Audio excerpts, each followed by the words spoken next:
Hello, this is Jim McKeith, and welcome to day 5 of the Delphi Developer Bootcamp, Stepping Up to Mobile and Databases. We have a lot to cover today. We're going to talk about some of the characteristics of mobile platforms, how to move your code from desktop to mobile, and also look at databases with REST and FireDeck. Real quick about me, I'm the lead worldwide developer evangelist and engineer for Embarcadero Technologies. Been a long-time software developer. I love what I do. I love developing cool stuff. I love using Delphi. So the objectives, I thought it was important to talk about this. Basically what we're going to try and do is we're going to say, okay, so you have Starter Edition.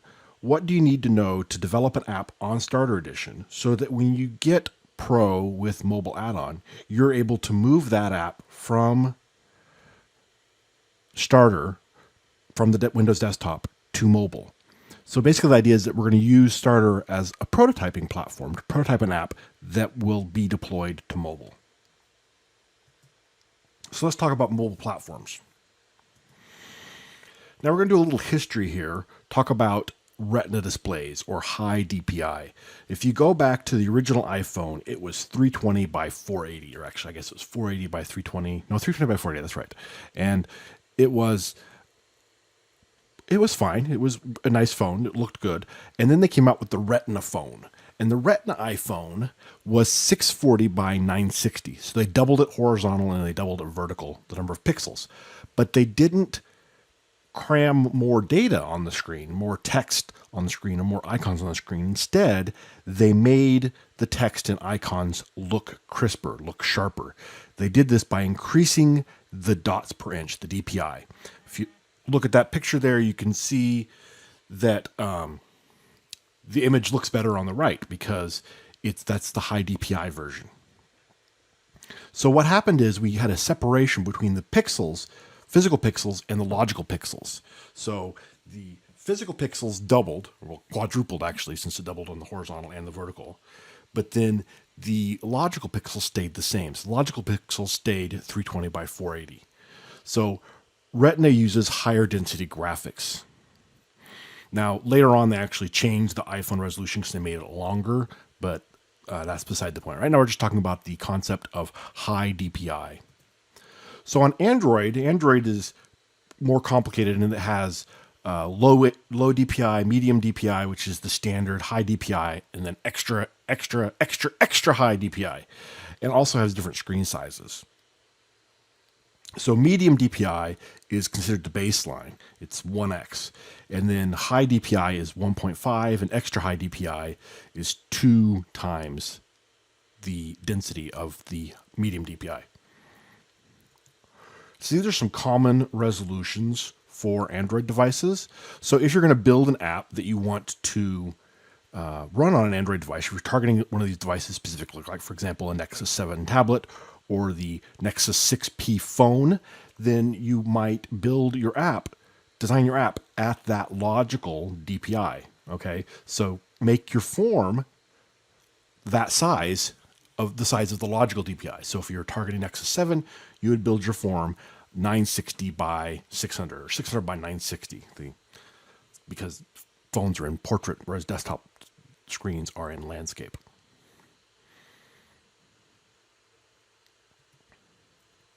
And then here are some common iOS resolutions. Now, Apple did just announce the iPhone 7, which is probably going to be the same as the 6 and 6S. I don't remember if they said anything about screen size, resolution, density changes, but I suspect it will be the same as the 6 and the 6 Plus, or 6S and 6S Plus.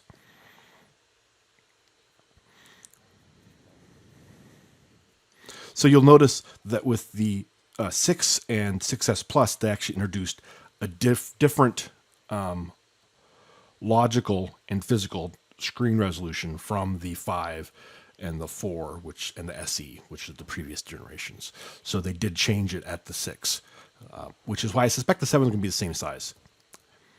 And then there's the iPad, or the iPad Mini and the iPad Air. I think the iPad Pro I know is a different density, but I can't remember if it's a different logical. I think it's the same. It's still the 768 by 1024. But you can find out all those resolutions there at iOS Res. And I did check there, and they don't have the iPhone 7 on iOS Res yet. So how do you deal with all these different screen densities? That is the multi-resolution bitmap. Now, by default or built in automatically, all of our styles use multi-resolution bitmap behind the scenes so that they have the different resolutions necessary to support all these different screen densities. But if you're adding your own graphics in, then you can use the multi-resolution bitmap. Now, by default, if you only provide one resolution for your image, then it will scale it up and down as needed for the different screen densities. But if you want your graphics to look the best, you can provide them at the different screen densities. Now, the reason you want to do that as opposed to just providing at the highest resolution how it gets scaled down is because sometimes you'll have a graphic that has some detail in it that when you get scaled down, that detail just kind of becomes murky. Let's say, for example, you have a graphic that has text on it, and at a lower resolution, it would just look gray. It would become gray instead of white with black text. So you would instead maybe change it to just some simplified lines. So you would simplify your icon as it gets smaller. The classic example, actually, when iPhone introduced the Retina display, the New York Times app icon actually had an article, the text of an article in there, but because it was such a high resolution graphic, you couldn't see it unless you zoomed in. So that was kind of a little interesting bit of trivia that you could actually zoom in and read the text on the New York Times graphic launcher icon on the iPhone when they went to Retina. So by default with the multi-resolution bitmap, like I said, you can just provide the high resolution one and it'll get scaled down, or you can provide maybe a couple of them, maybe the medium DPI and the extra high DPI or something like that, and then it will interpolate and pick the best one for that and scale it up or down as necessary. But your graphics being scaled down are going to look the best. Graphics scaled up tend to not look very good. That's just a general rule of thumb for graphics. So let's talk about platforms and sensor components available on mobile devices. Now, there's common sensors. You have the T-location sensor, which uses your GPS and actually uses your GPS in combination with Wi-Fi and other things in order to get a really accurate location. There's the motion sensor, which uses the accelerometer, orientation sensor, which gets gyroscope and compass. And then the sensor manager actually gives you access to other sensors. So there's a proximity sensor that can tell you how close the user is to the phone. There's ambient light sensors. It really varies from device to device, but there's lots of sensors there. Now, you'll notice I have an asterisk on the motion sensor and the orientation sensor and say they're not usually available on Windows.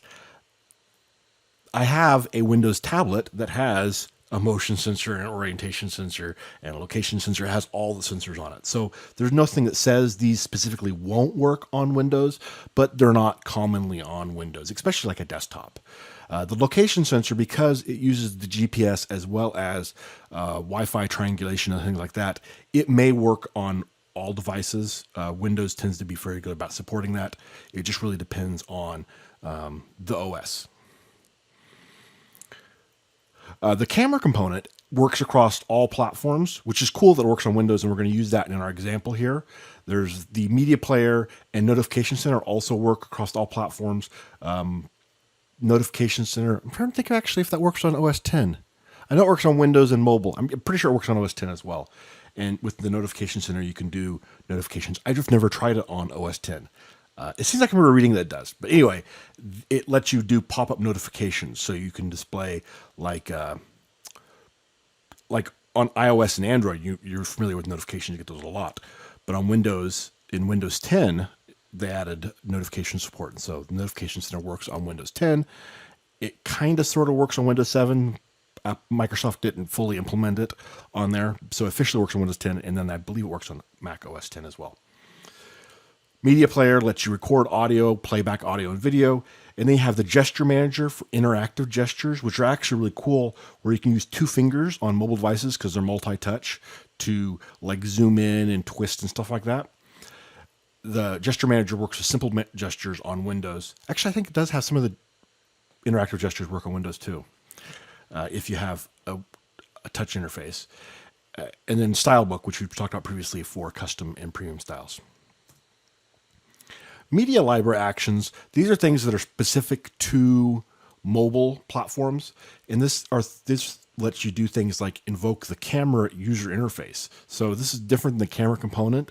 This brings up the camera user interface so that the user can tap to take a picture, and it says, you want to use this picture? And you say yes, and that takes you back into your app and gives you back that camera or that photo.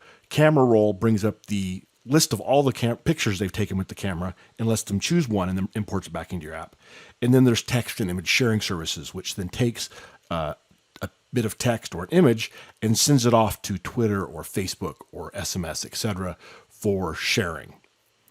So those are media library actions. These are really easy to work with. We have lots of examples on these, but these are things that you can't use on Windows because Windows doesn't have that level of infrastructure under it on the OS level that you can then is available for you on mobile devices. Something that's really useful when doing mobile development, actually on all platforms, is the standard runtime library path functions. So these are on system IO utils. You can use the T path and you can get home path. So home path on Windows is going to be C:users, username, app, data, roaming. And this is your home path where you put data for your app, or put all the users' data. Then you can also get things like the temporary folder, library folder, documents folder, shared documents, etc. There's a whole slew of these different directories that you can access. And you'll notice that each of these have a different location on different OS. So instead of saying hard coding in, oh, I want to go into this particular folder, instead you use the get home path or get public path or get cache path or get temp path or whatever it is in order to find the path. And then that will change depending on which platform you're on. So that way you're not going to be platform specific. You're not going to be hard coded to a specific platform. All right, so let's prototype a mobile app on Windows. Basically, we're not going to follow a mobile tutorial exactly, but we're going to do some of the basic functionality that's in one of the mobile tutorials, try to make something kind of interesting. And then we'll talk about some of the difference between mobile and desktop some more. And then we'll move our mobile app, our app we've prototyped on Windows, to mobile platform. So this is the app we're going to build here. It's basically my own version of Instagram, although it does not have any sharing at this point, although that would be easy enough to add once we get into the mobile platform. But what we're going to do is we're going to use the camera component to take a picture, and we're going to let the user select filters and apply a filter to that picture. I made it so you could select multiple filters, but it might make more sense. Most of the filters don't look good mixed together, so maybe you might do it where you just select an individual filter. I am using a checklist here, checklist. That's not really a valid paradigm on mobile. Serena DuPont has some excellent sessions from Code Rage that talk about mobile design patterns. So I recommend you look at some mobile apps on your mobile devices and think about mobile devices and look at her sessions that she's put together on mobile design paradigms in order to design a UI that looks good. It takes a little bit more effort, but it's worth it, especially if you're going on Apple, because Apple has very strict standards about what can be approved in the Apple App Store. So let's build our prototype our app here on Windows. So I'm going to do this kind of in a landscape mode here, because I'm going to do a camera app, and usually, when someone's holding their camera, I want them to hold it landscaped when they're taking the picture instead of portrait. So I'm going to form this like this. So I could get the exact size of the platform I'm going for, but I'll rely on the alignments and anchors in order to have the UI stretch as necessary. So right here is the, client height and client width, so I could get, if I knew what resolution I was going for, I could just adjust this until that was the logical pixel resolution of the platform I was targeting, of the device I was targeting. Now, one thing that's cool is when you're on the professional version, you can actually come in here and view it on different platforms, and then also create variant layouts, which I'll show you once we get over there, so that you can lay it out differently on different platforms. And then it has a the multi-device preview. Over here, you can preview it on all the different devices. But since, we're not on mobile, they're not available for us here. I guess in theory, I could preview it on Surface Pro and Windows Desktop, but there's not going to be very much difference there. Okay, so we're going to start out, we're going to put down a layout. And I'm going to use a layout, regular layout. I'm going to align that to the top. And then we're going to do an image. I'll just do it this way. Image. And let's do a list box. Alright, now my list box, align that to the right. Make it a little smaller. And then my image, I'll align this to client.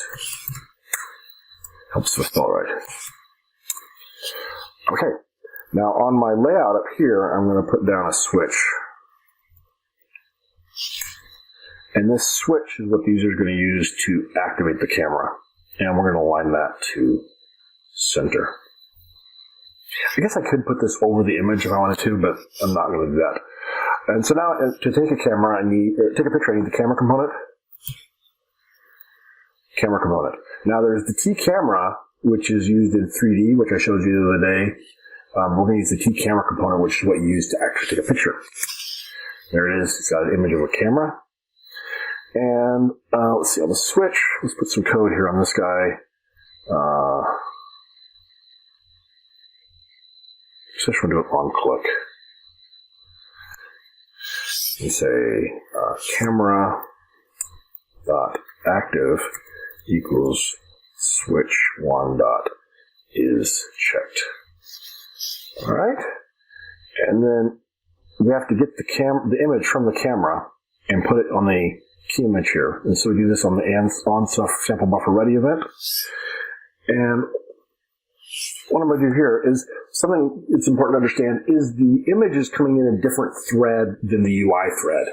And you can only update your UI from the UI thread. So we need to put the image into the UI thread. And so I'm going to do that here with a tthread.synchronize. And we just say nil because we want the main thread.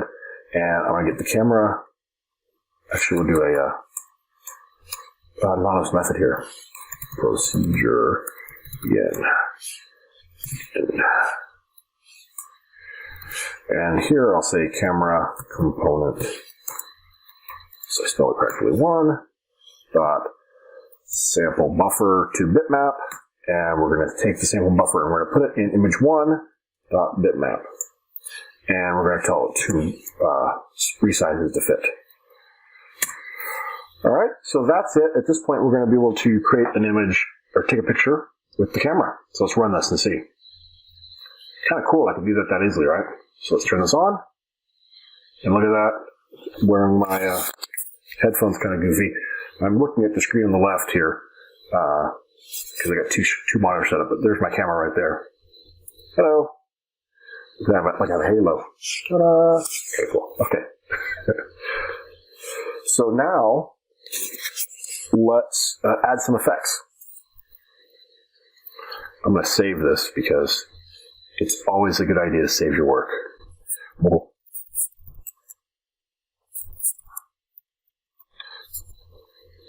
So let's put some effects down here. So I'm going to go here and I want to put down a Gaussian blur.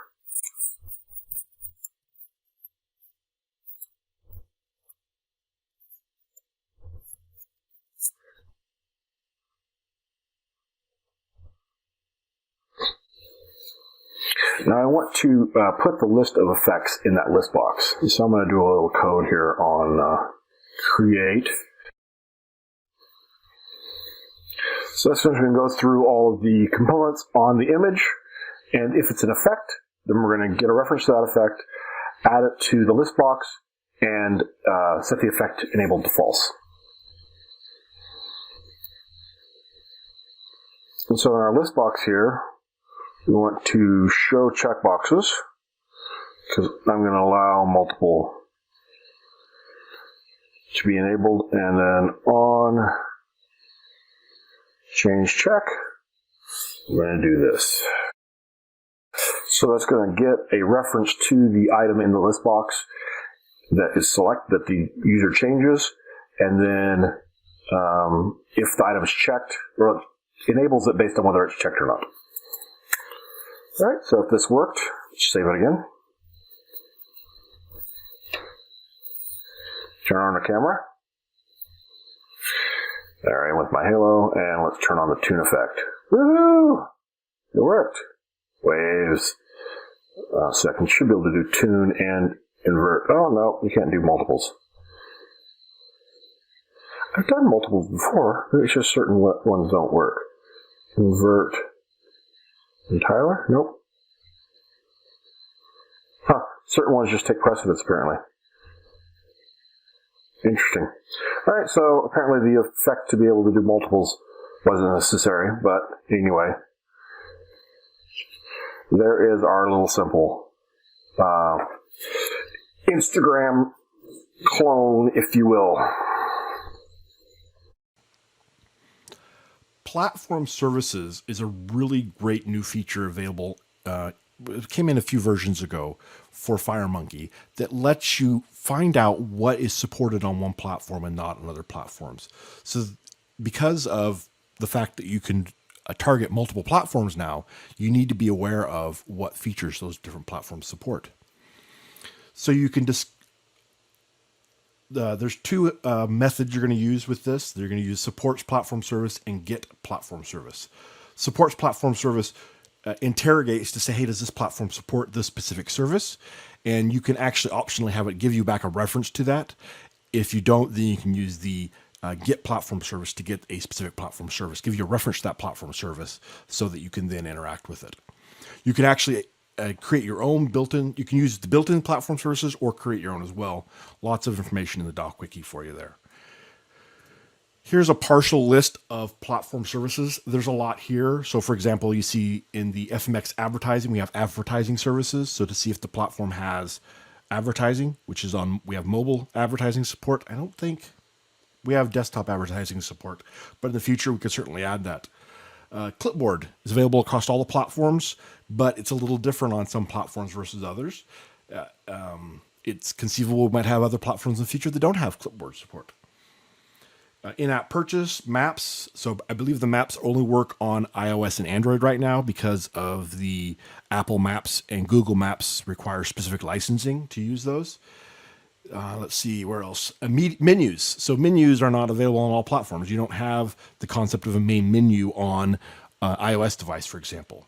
Phone dialer, that's a feature, I believe, that's specific to Android, that you can dial the phone specifically or create your own phone dialer so that the user can dial the phone.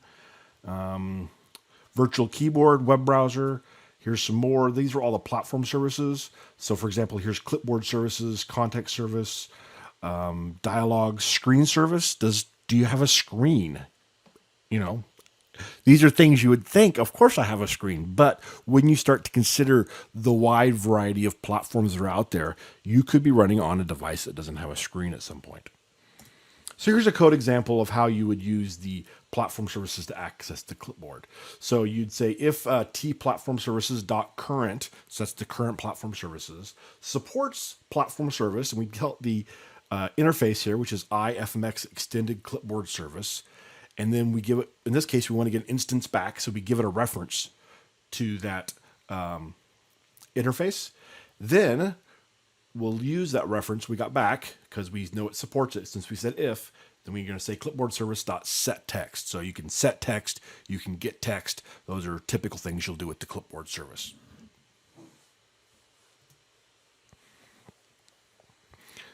So occasionally, you're going to have instances where you're going to use conditional defines. Now, generally speaking, with FireMonkey, you can use 90+% of your code across all platforms.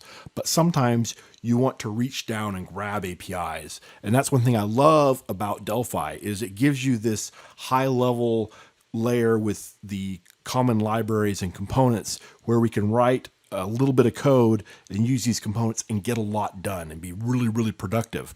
But sometimes you want to reach down and grab those APIs that are specific to certain platforms. For example, Android has NFC, and if you want to write some code that's specific to Android and using NFC, you can do that in Delphi, but you can't compile it on iOS because Apple won't let you touch the NFC.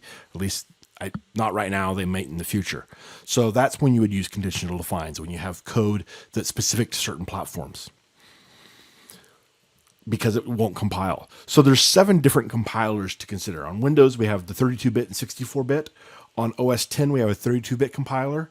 On iOS, there's a 32-bit and 64-bit, and the simulator has its own compiler because it's not ARM, it's x86, which is kind of interesting. Most people don't realize that.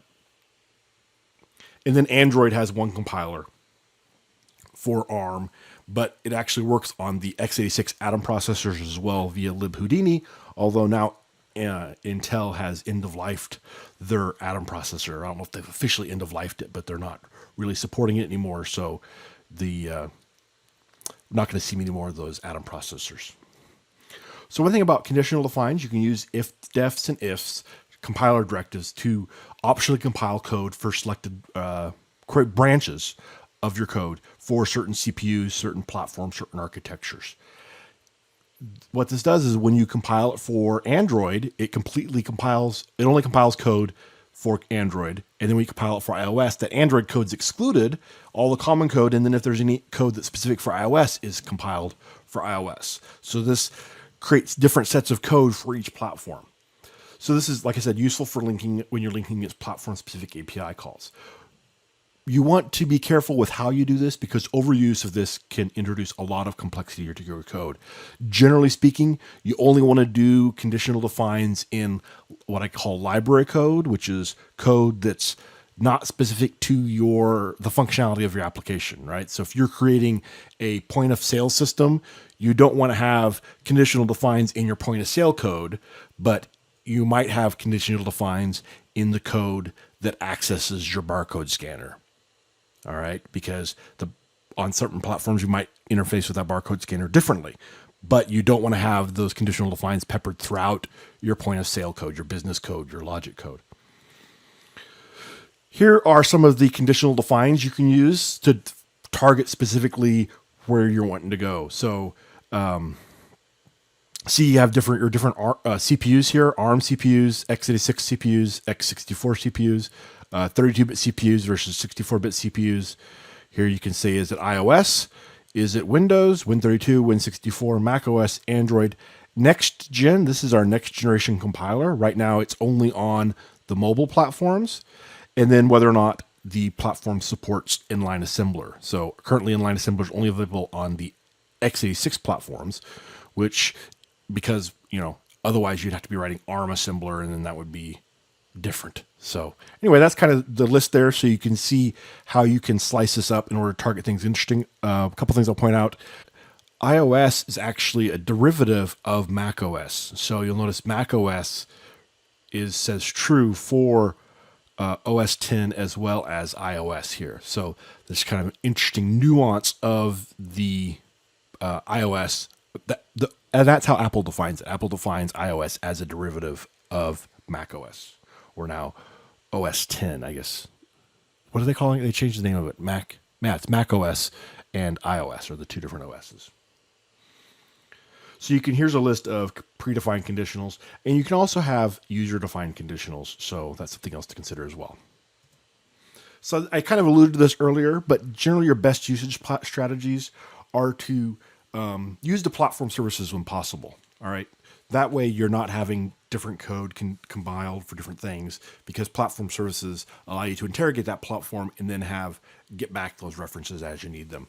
But when you do need to use conditional define or compiler directives, do that in library code. And generally you're not going to put iOS and Android code in the same unit. For example, you're going to have one unit that implements the iOS version and one unit that implements the Android version. Here are some links for more information.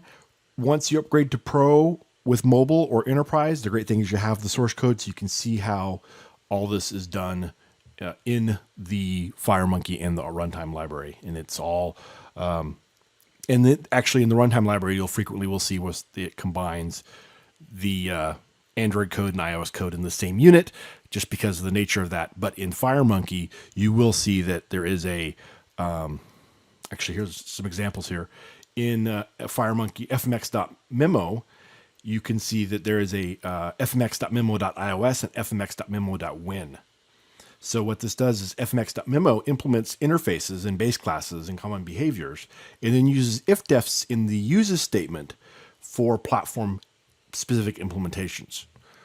All right. So there is fmx.memo defines the base classes and interfaces, but then in its uses statement, either uses fmx.memo.ios or fmx.memo.win, etc., in order to select which implementation is used.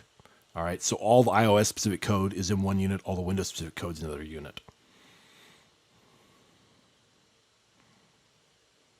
And there's some other examples for you to look at as well.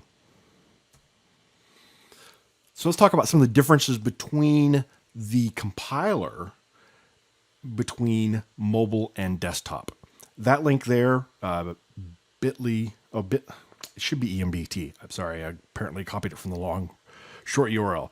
Moving to mobile, do bit.ly/moving to mobile, and that will give you a great DocWiki article that walks through a lot of this stuff I'm going to talk to you about the differences between the desktop compiler and the mobile compiler.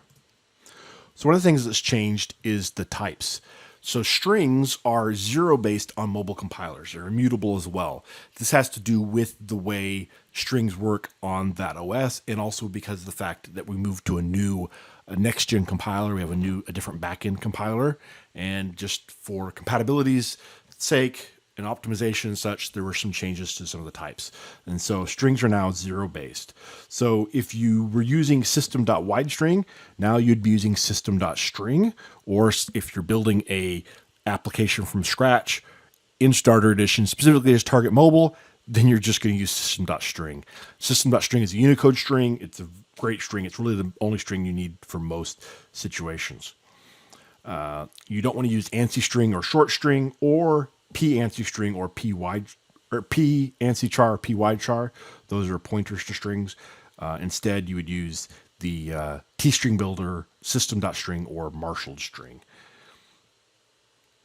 Open string and ANSI string and short string, can't use those at all anymore. So instead, you would eliminate those, and possibly in those situations, you want to use an array of bytes, which is probably what you're trying to do anyway.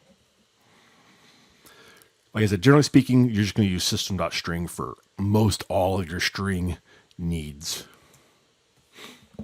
Now, if you are wanting to work with that string, manipulate that string, then you'll want to use the new t-string helper. So if you've used Pascal or Delphi previously, you may have used system.pause for position of something, system.delete, system.copy to work with your strings. Those are specifically for one-base strings, but the new t-string helper function is designed to work with either zero-base string or one-base string. So the desktop compiler is one-base string, the mobile compiler is zero-base string. So by using system.helper.indexof, t-string helper.indexof, then it will give you back the index correctly understanding if it's a zero-base string or one-base string. So if you just use t-string helper, you don't have to worry about whether or not it's a zero-base string or one-base string. You can use system.low and system.high in order to get the first and last indexes of the string as well. There's way more methods to t-string.helper, and you can get to it there from that short bit.ly link, and it will show you all of those. And there's tons of them out there. It makes working with strings so much easier. Now, as I mentioned before, mobile strings are immutable, which means you don't want to change them. You can, if you do try and modify the middle of a string, it'll generate a compiler warning now. In the future, it may be disabled. Right now, it just gives you a compiler warning. It handles it for you behind the scenes. But for performance reasons, it's not going to be very performant. So you really want to use the new t-string builder to work with parts of a string. And it's a big buffer that you can move things around, and then you can later just call toString, and it gives you back an immutable string. It's got lots of methods on it, like append, copy to, insert, remove, and replace, that let you deal with the parts of the string. Now let's talk about memory management. On the desktop, if you create it, you free it. So here's an example. We right there, say my object equals t mySimpleClass.create. We've created an instance of that. We've allocated memory. That object now exists. We can do something with that object. And then when we're done, we're going to call myObject.free. So this is a common pattern here. We have the try finally. So if something happens while you're using the object, if an exception's raised, then it'll always catch that and call the myObject.free before the exception bubbles up to the user or to be handled elsewhere. So this way we know that free is always called so we don't leak memory. This is the common use case scenario on the desktop. The mobile compilers use automatic reference counting, or ARC. So this automatically tracks references to objects. When a reference goes out of scope, it decrements a counter. When all the references are removed, then when there are no more references, then it automatically frees the memory and calls the destructor. So some people say this is like garbage collection, which you see in .NET and Java, but it's actually way better because it's deterministic and it's got better performance. But what I mean by being deterministic is that with the garbage collector, once it goes out of once you are no longer using it, at some point in the future, the garbage collector runs in a separate process. It pauses your execution and goes through and cleans up all the references to reclaim the memory. So what that means is you could, your application pauses at some unexpected point. You don't know when that's going to happen. You can't control it. You have no way to control the garbage collection. Sometimes there are methods to do that, but they're always discouraged because they could change it behind the scenes because the garbage collector is really its own process. And so your app could pause unexpectedly. It doesn't perform very well on mobile devices because they have less memory and less CPU power. And you don't know when your memory is going to be freed or your destructor is going to be called. In some cases, garbage collection, you have to manually call destructors because the destructor may never be called by the garbage collector. Anyway, garbage collectors are not as good as ARC. ARC is much, much better. And we've actually been using ARC for years with strings and interfaces in Delphi. And now on the mobile compiler, it's being applied to all objects. So here's how you would do that same thing we looked earlier. Actually, I should have renamed it, not try finally. Let's see, it says, oops, let's see, back up. It says my simple class try finally. That shouldn't be called try finally.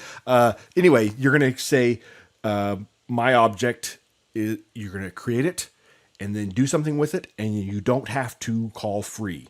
As soon as your reference went out of scope there at the end, the memory is freed, the destructor is called.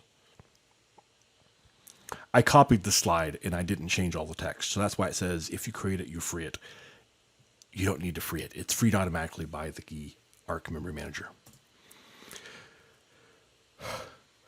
So if you want to explicitly free it, you can do this where you assign the reference to nil.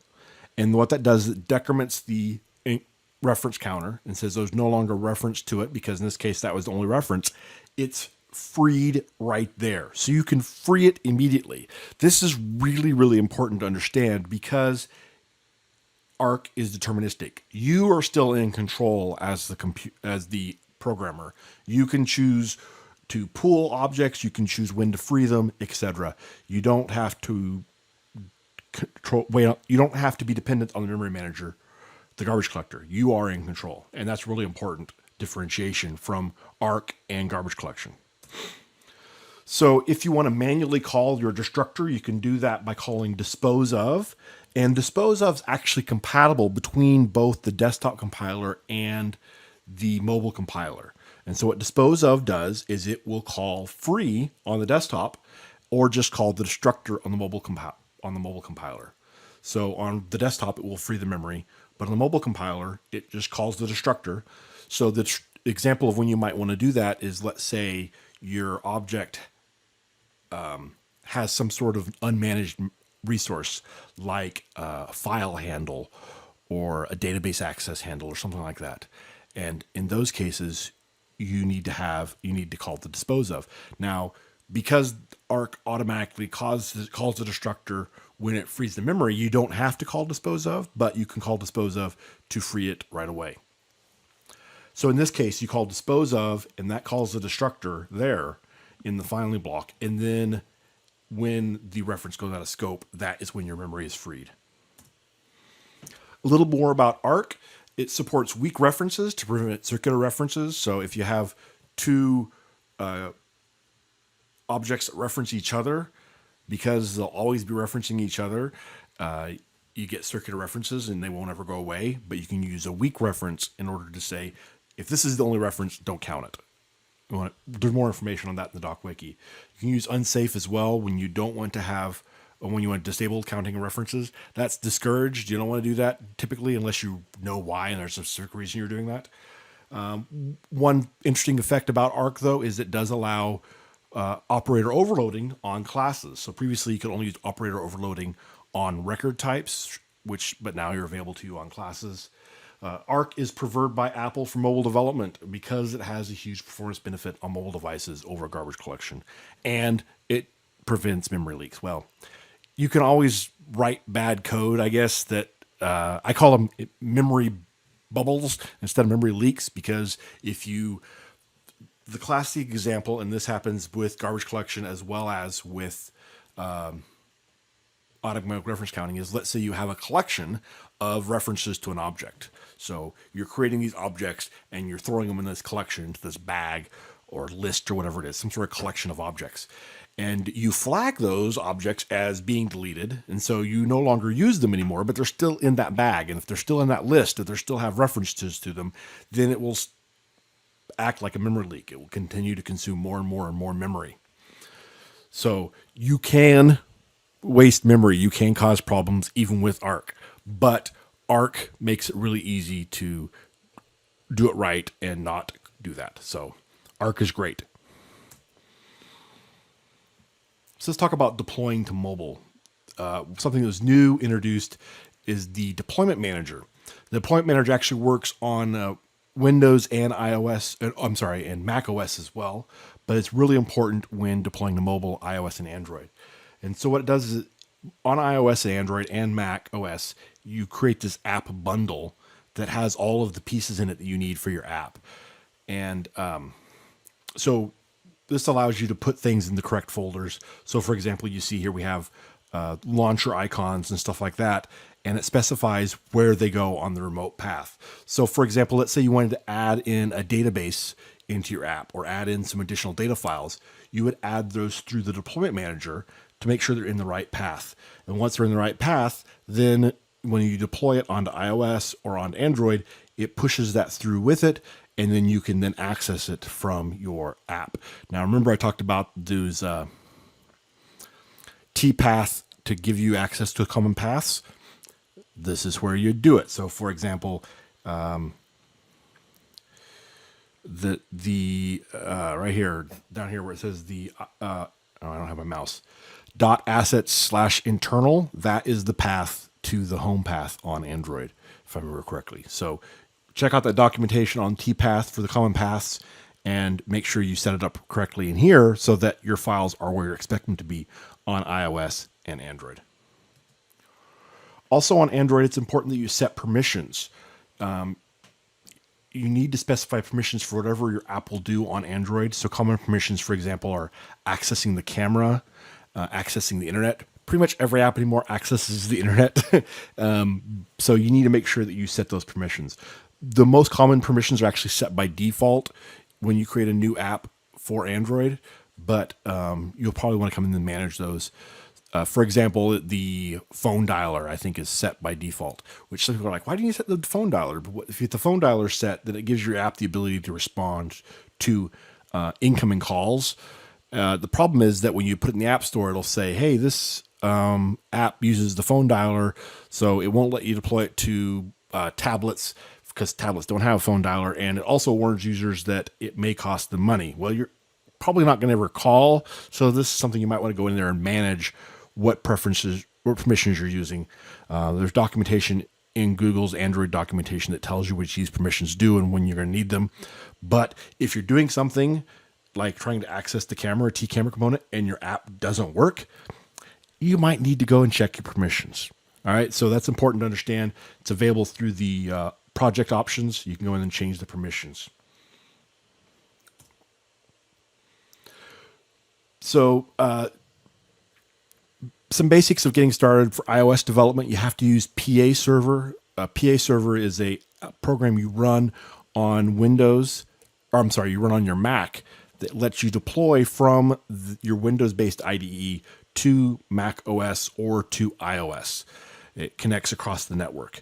PA Server can be running on your local machine. So in my instance here, I have a MacBook Pro and my Windows is running in a virtual machine. And so the virtual machine talks to PA Server on the host machine and the IDE pushes it through to the host machine to run it there. You could use, for example, a Mac Mini. It's a real common situation. People have a nice laptop already and they don't want to go to a MacBook Pro. They'll get a Mac Mini for a few $100s and connect across the network to that to push for Mac OS testing or iOS testing. You can also use a service like Mac and Cloud, where you have a cloud-hosted Mac and connect to there and push it across the internet. It'll take a little bit longer because you're going across the internet instead of a local network, but it's fully supported and you can do that. Also, for dealing with Android devices, you have to have the Android USB drivers and set up your Android device for debugging purposes. We have lots of documentation in the doc wiki, as well as some videos on getting started available for you at that URL there. So let's look at loading our prototyped app into Professional and deploying it to iOS and Android, and then also how to debug on mobile.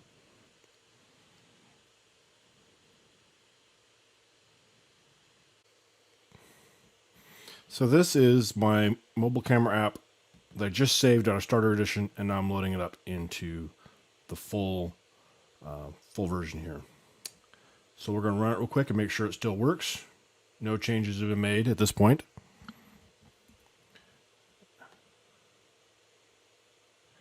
There I am in monochrome or tune. Gotta get my halo on just right.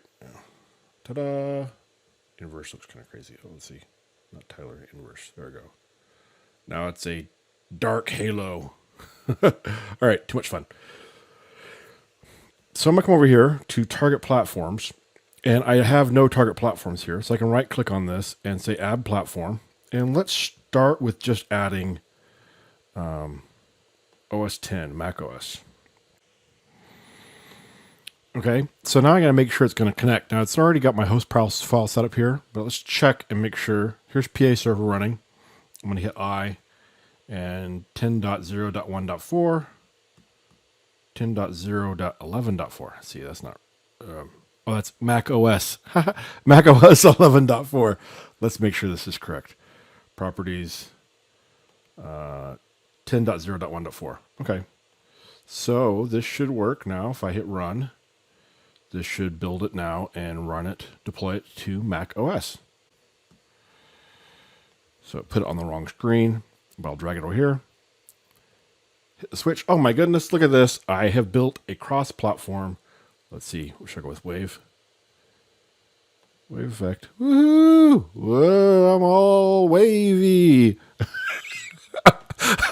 All right, having too much fun with this. So there we go. I've built a Mac OS version of my application. So let's go ahead and add platform again. And this time we'll add Android. It's already set up here to with the Android SDK. This gets all installed automatically when I install it. The Android SDK does. You have to set up these manually. Those videos show you how the doc wiki explains all this. But if you do change your Android SDK, for example, if you upgrade a new version of it, you might need to come in here and make sure these paths are set correctly for the SDK, the NDK, and Java.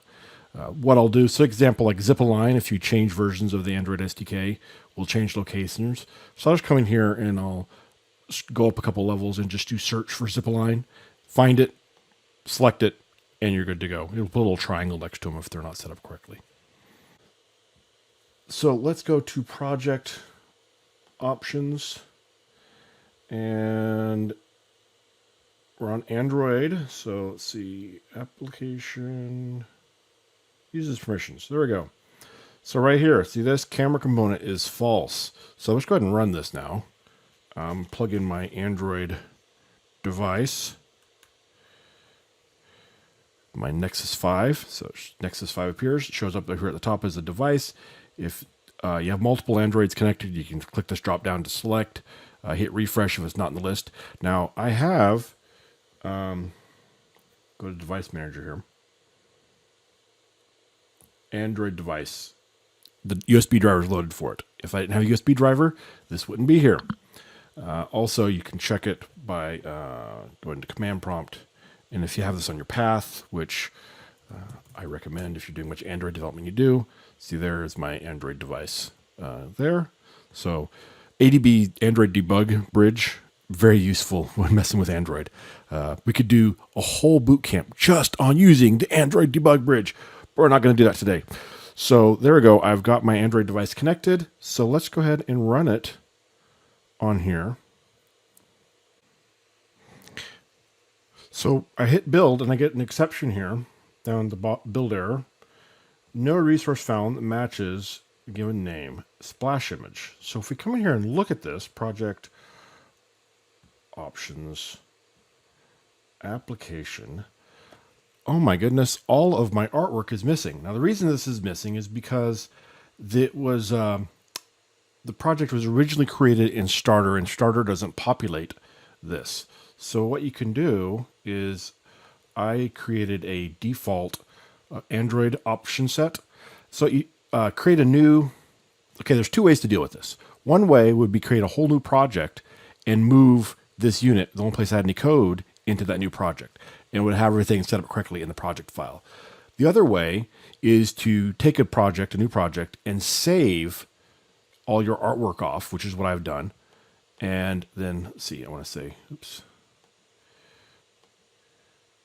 All Android configurations apply and load up this option set that I previously saved off. And now all the artwork's there. I guess the other way would be to come in and manually select the artwork you want to use. Because chances are when you're going into the App Store, you're not want to use the default artwork. Okay. So there we go. All the artwork is set now.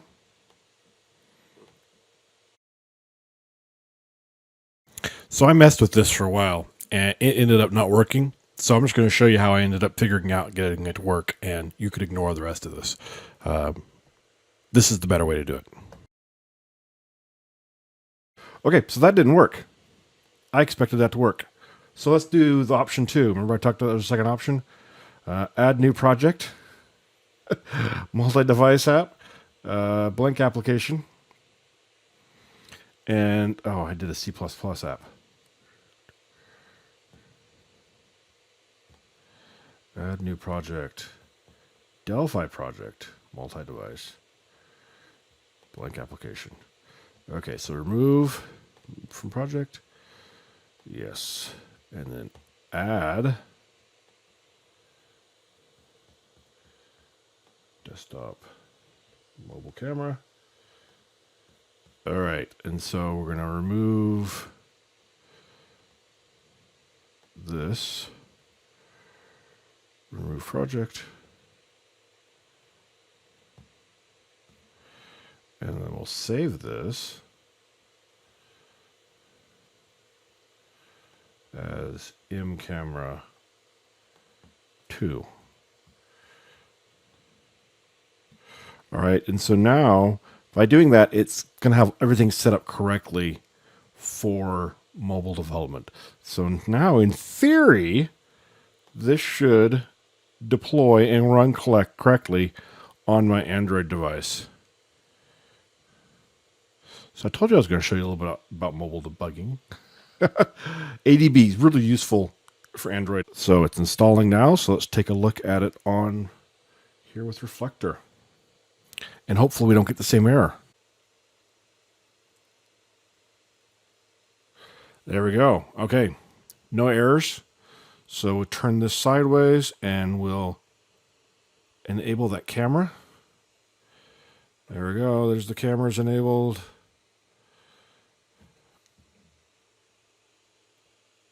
And we can do the wave effect. Woo! So I could turn around. Oops, I turned off the screen. So now you can see me with the wave effect. All right. So there we go. Now we've deployed it to Android and had some fun with it on there. So, okay, that was that. Let's say that's the best practice then. you're going to create a whole new project and move your source code files over.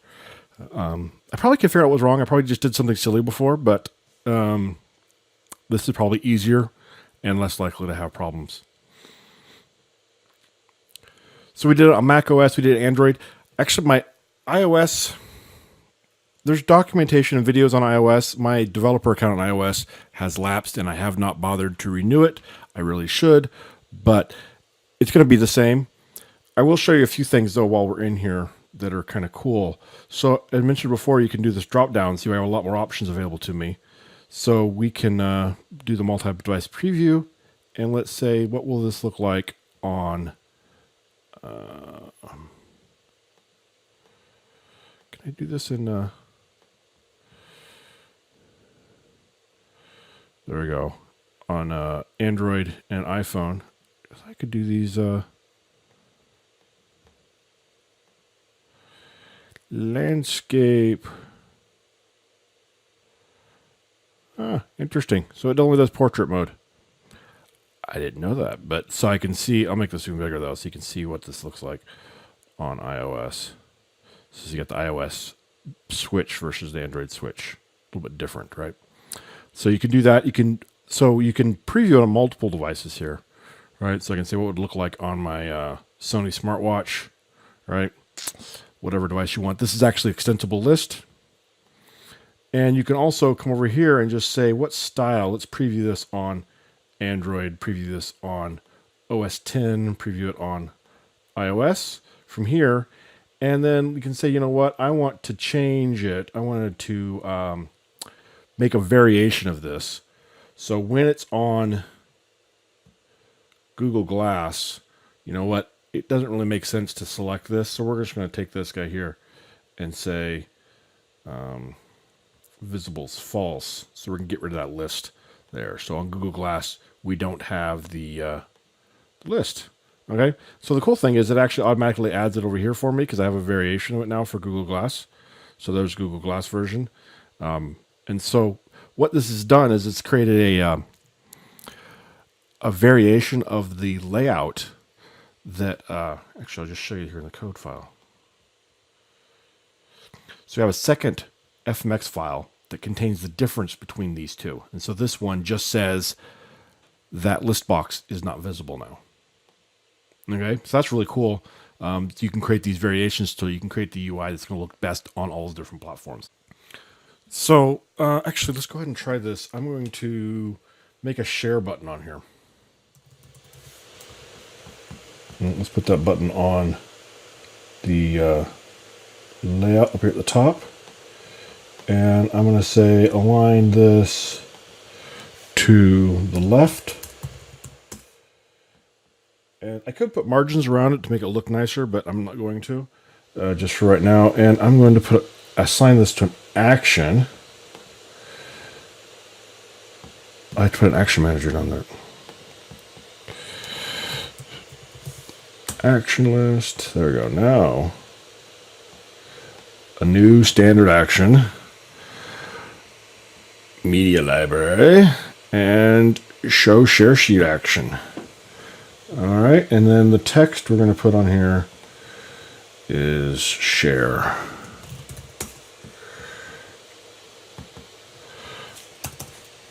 And, oh, I get not in there. So then on the action itself, let's come here to action, expand it out. It has an event on it. On before execute. And we're going to say show share sheet action dot bitmap dot assign image one dot bitmap. All right, now if I've done this correctly, this should give us the ability to share that image that we've just modified here. If not, then I'll show you some more mobile debugging, as it were, right?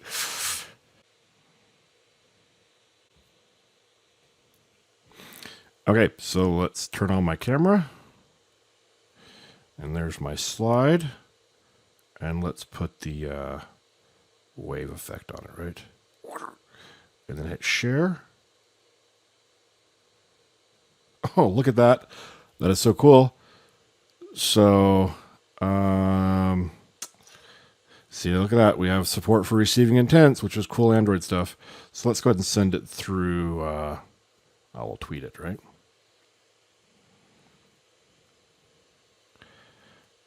And yes, we got to allow Twitter access to the picture. And now, we'll turn it sideways so you can see it. So look at that. We are composing a tweet with the image there. That was what? One line of code and a component and some properties. And now I've turned my, hold on. Oh, okay. I have to do, okay, I see what I did. So see, it doesn't have the effect on it. We can fix that. We have the technology. We can make him better. All right, so let's go back into our app. And so what we're going to do is we're going to say image instead of getting the bitmap, because the bitmap is the original image. Instead, we're going to say make screenshot. All right, and this will get the image with the effect applied to it. It's going to be so cool. We're cloning Instagram here, people.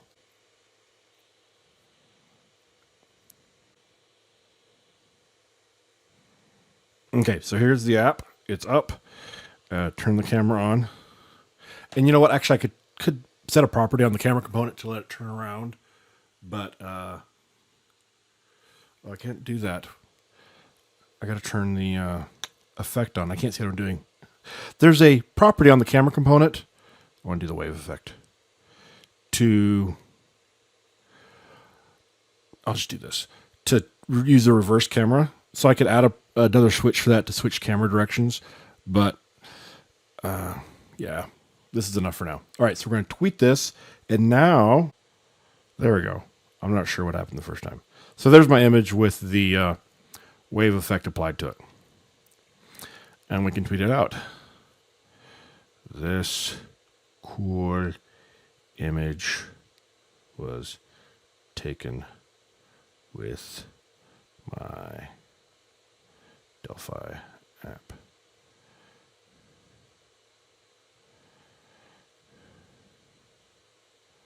Boom.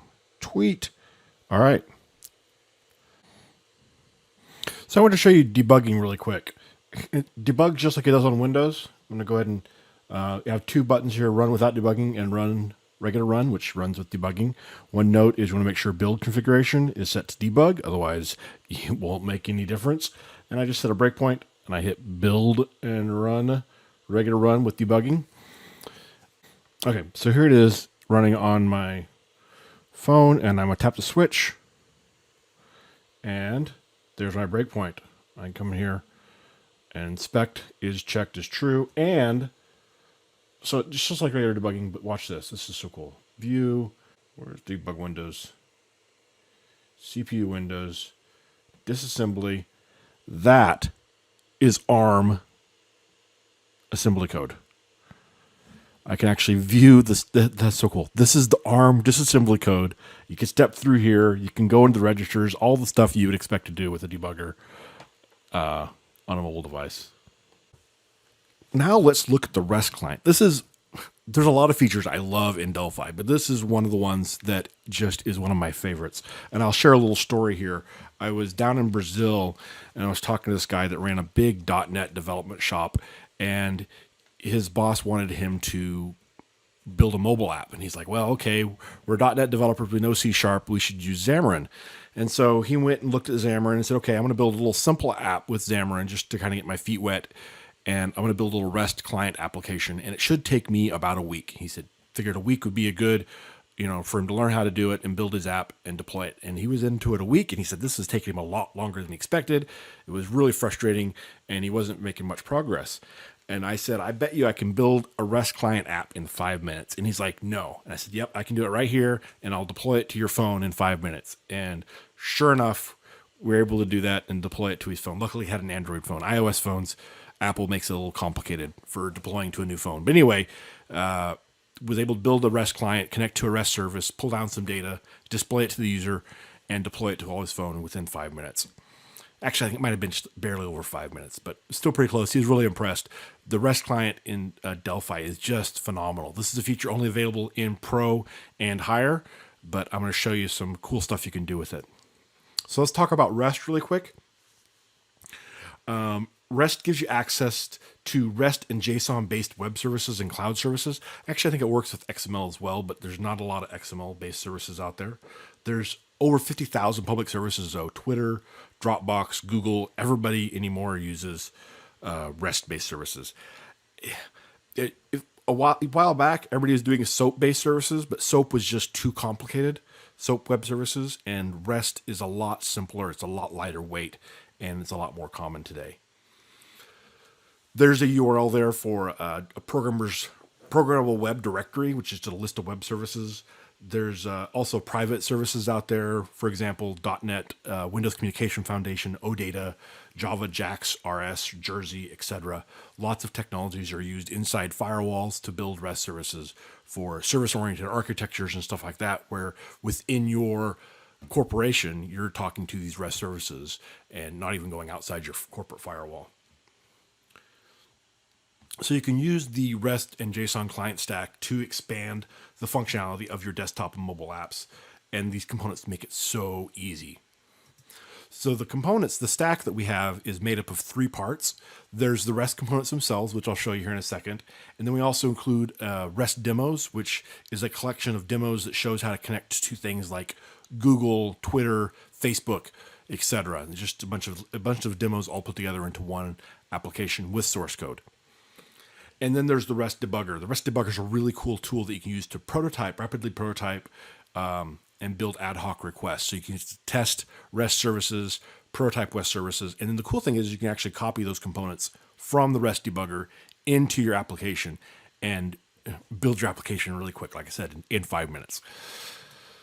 So here's the REST components that are available, the REST client components. The TREST client is the main component. It's what you're going to use to connect out. You make a request. You can have multiple requests all using the same REST client. The REST client defines the endpoint.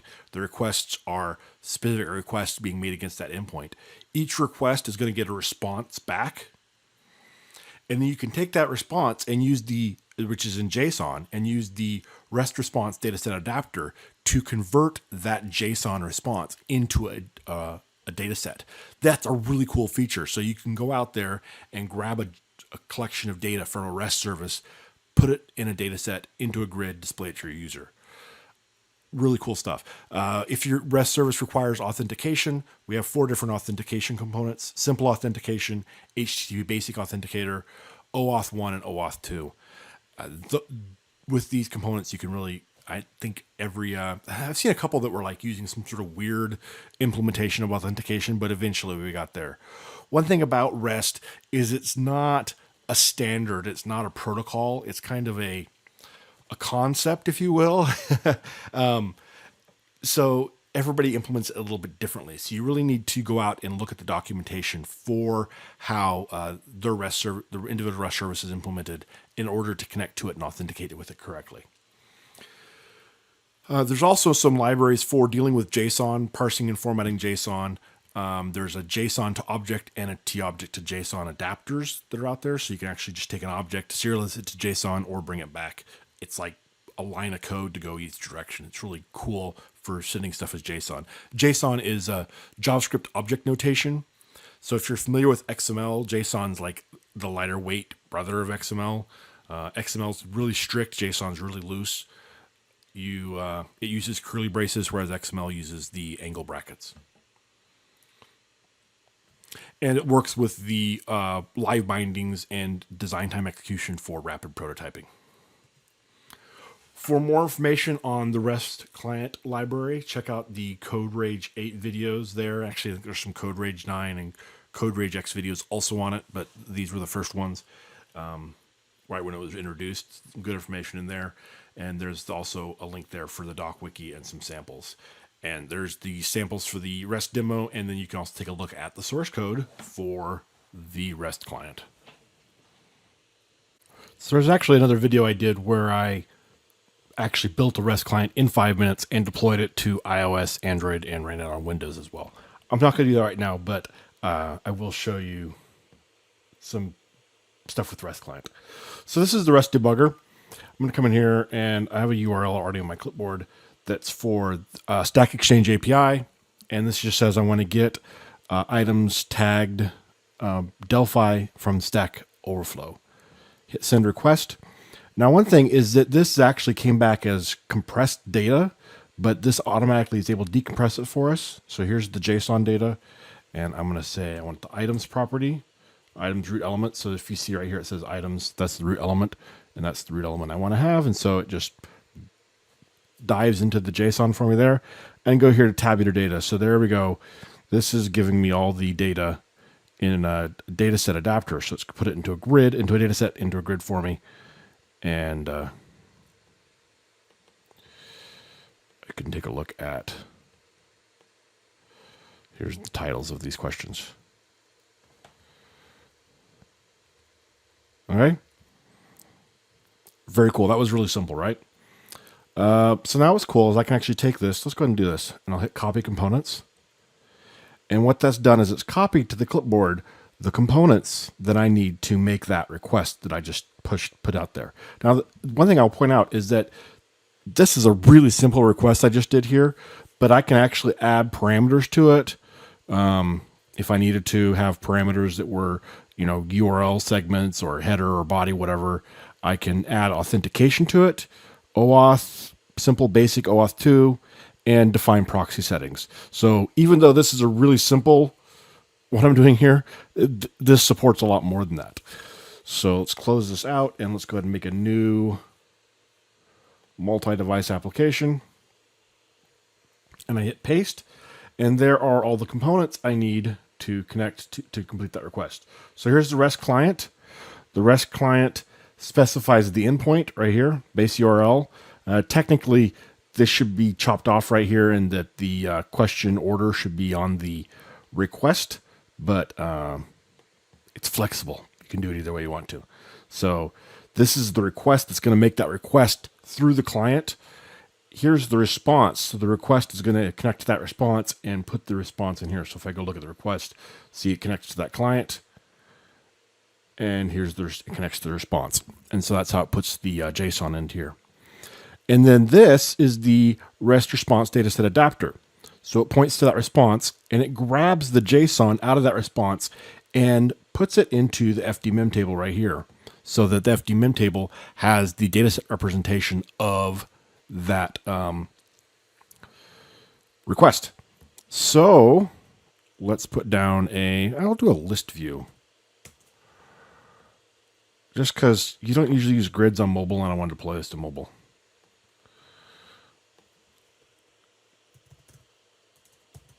Client. Okay, so first thing I want to do is I'm going to execute this request. So I just right click on here and say execute, and execute that request. And now I'm going to say bind visually.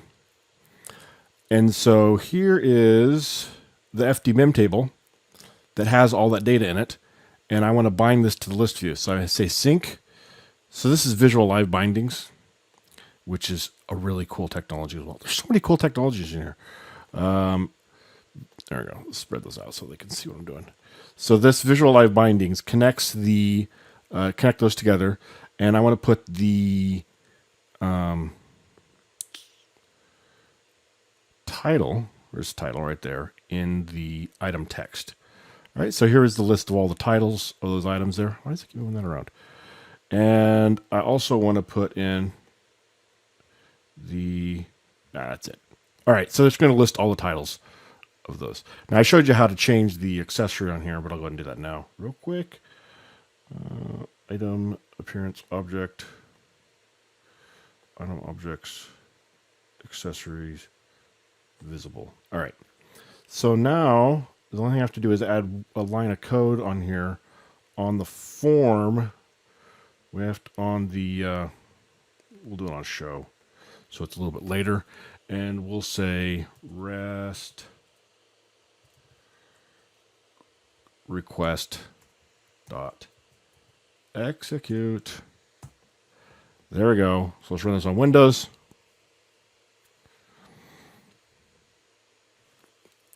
Boom! Look at that. We just created a REST client. Goes out and connects Stack Overflow, pulls down questions.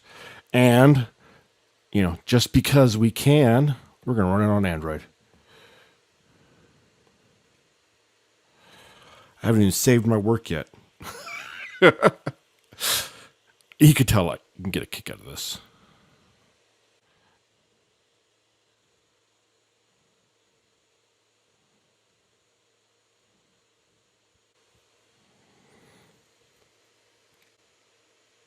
Now the permission for internet set automatically. Oh my goodness, look at that. I don't know. I don't know how long that took that time. I wasn't going for speed, but that's pretty cool. And like I said, this works with more complicated REST requests as well. FireDAC. This FireDAC is such an awesome, amazing data access framework. I love it so much.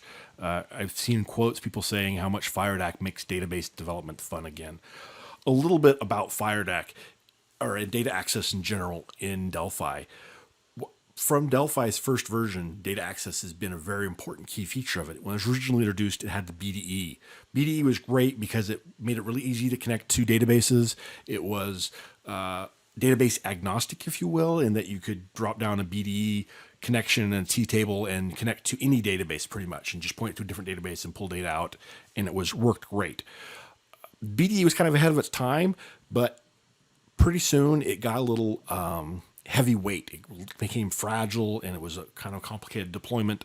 And eventually we kind of deprecated it and moved away from it, introduced some other data access frameworks. Now, those data access frameworks didn't have all the features of the BDE, but they were a lot lighter weight, a lot faster, a lot less fragile, and a lot easier to deploy.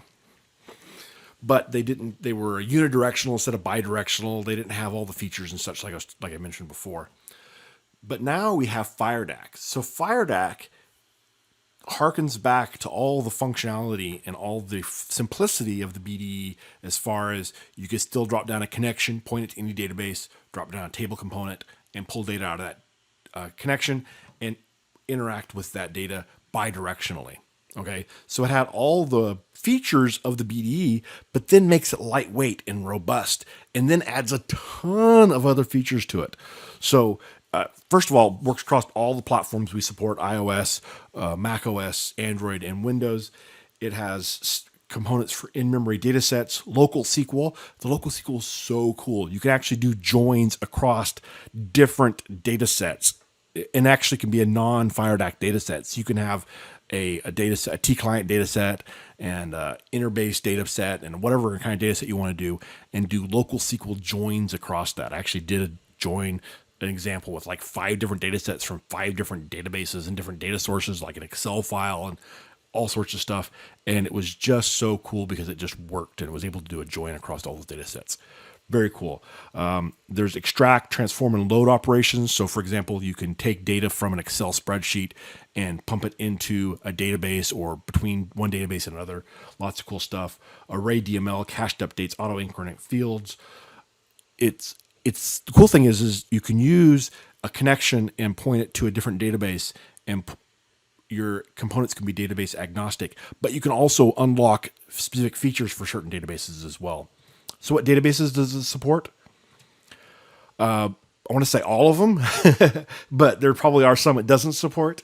You see there's Access, Postgres, Oracle, Firebase, Interbase, IBM DB2, MongoDB, which is a NoSQL database. It's got really cool MongoDB support. If you're new to NoSQL databases, I got some documentation I've done with MongoDB. Very cool what you can do with that. But I want to point out real quick, over there on the left, you see DB Express and ODBC and DataSnap. Between DB Express and ODBC, if there is a database you can't connect to that's not in this list, you can use DB Express and ODBC to connect to it most likely and get there as well. So database, let's go ahead and make a new multi-device application. And I'm not going to do mobile deployment just for simplicity's sake, but I'll tell you what you need to do just because this is taking a long time. So go to the Data Explorer, go to FireDAC, and I could show you Interbase because, you expect Interbase to work. Let's try SQLite. And let's take the employees database, right? We're going to put employees database over here. And here's the connection component. Cool thing is connection component can work with any of these, right? So there's all the different connection definitions we have here, or you can specify it by driver. right there. MongoDB. I love MongoDB. I had so much fun with that. Check out the MongoDB demos. I'll show you links to that. And we hit test and test to it. Now, one thing is SQLite, if you point to a database that doesn't exist and say test, it says, yep, I can make a database there. So that doesn't really tell me anything. But I can do this. This is really cool. I can go to this tab here and I can say select star from employees and actually execute. Why can't I execute that? Oh, haha, I'm in the wrong window. And execute that SQL statement. See this? I can execute SQL from the connection screen. That is really useful for making sure you're connected correctly, connected to the right place, or if you just want to go in and look at something real quick, or maybe you need to run a script to set up a database or something like that. So I can do it all from here. Lots of options that I can configure this for, and there's even a wizard walk you through the steps. All right, so I'm connected to there, and let's put down a table, a grid. And I'm going to use live bindings again. Live bindings are cool. And let's activate this guy. Active. There we go. And we'll just connect him to the grid. And look at that. Grid full of data. So there we go. SQLite. Now, I will show you how to do the deployment for mobile project. Come down here to deployment. This is the deployment manager. Now, if I was going to deploy this to Android, actually I have to save this off first. So it's not going to have the deployment here yet because I haven't actually built it for Android. Project, build, or right here, I can just do it. Project manager. I don't have Android selected. I'm like, why is this not working? Now build.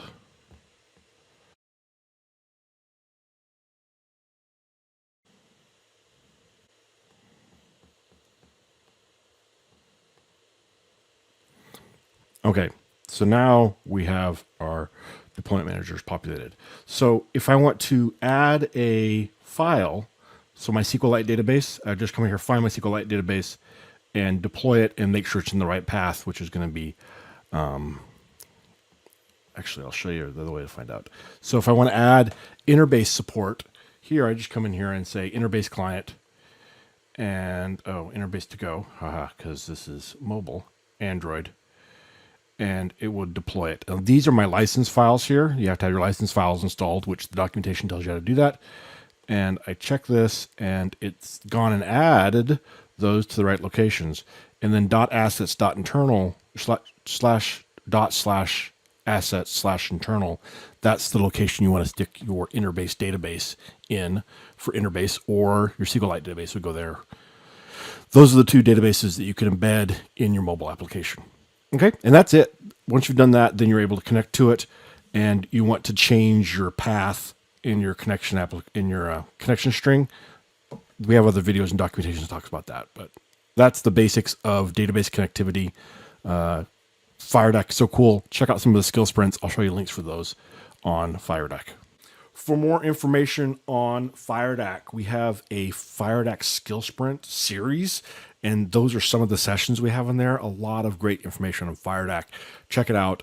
The local SQL one on there, down towards the bottom, in-memory datasets and local SQL. That's the one where I had fun and did this join across all these different datasets. So cool. Also, here's some more information on MongoDB, 2 different MongoDB sessions I did at Code Rage 10, and also some sessions for C++ Builder as well. And even more information on FireDeck. Lots of good information out there.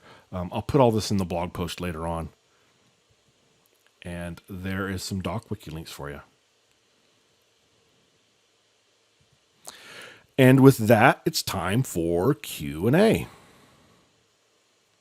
David, I here, and others are with me. Great questions have been coming in all throughout this morning's presentation.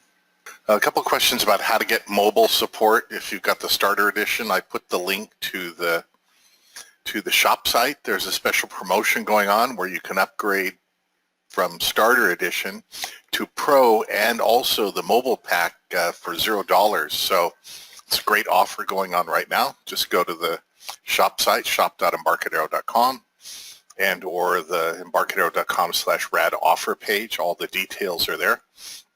So if you have starter edition, if you already have pro but not mobile pack, you can purchase the mobile add-on pack. If you have Rad Studio, that includes the mobile add-on pack. Enterprise includes the mobile add-on pack as well. There was a question about what FireMonkey components are good for displaying large amounts of formatted text to smooth scrolling in a mobile app, apart from using WebView. T-List View is very good. It has inertia built in. It's a very lightweight control, T-List View. You just scroll through lots of data, and we've done tests on frame rates on different mobile devices, including older iPhones and Android phones, and it does smooth scrolling, and it also depends on how much you use your finger to scroll through the information. At the same time, if you've got a grid or a string grid and you've got lots of information you're trying to squeeze into a small smartphone space, you're going to have, those bits are going to have to get moved around. So, but I would check out T-List View for mobile in FireMonkey. Let's see. There's a question about migrating VCL forms. Someone had 400 to 500 forms. You could use the Meta converter to convert all of those forms and the underlying Delphi code, and it converts them to FireMonkey forms. And then you can take advantage of all the things that Jim showed on Wednesday in FireMonkey, the effects, the glow effects, animations, and all of those things to have a richer experience both on Windows as well as on multi-device. So if you want to have whatever, I think they were relating to what about WPF style, again, FireMonkey gives you all that richness for building user experience, and check out Wednesday where Jim showed a bunch of those kind of animations and effects that you can put on buttons, on edit boxes, and so on to call attention to the user interface.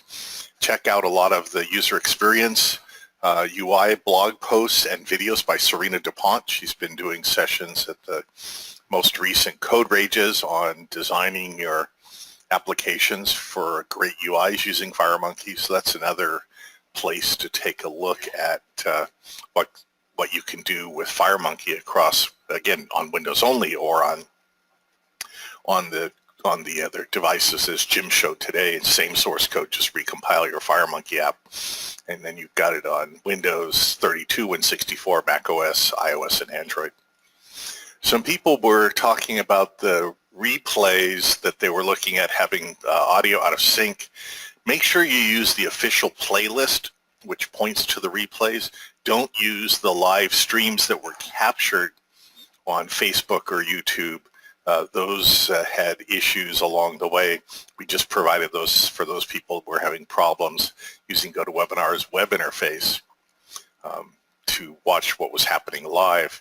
The replays are, 30 frames a second, synchronized and everything, and they're uploaded to YouTube day 1 through day 4. I put the URLs multiple places for the playlist, and we'll get day 5 up there later today or over the weekend as well. There was a question about Z-order on different components and different devices. For example, a web view or a T-web browser and so on. Certain platforms, the web browser component takes over the whole screen. On Android, that's the way it is. iOS, Z-order. So you can try using the T web browser component and see what's happening.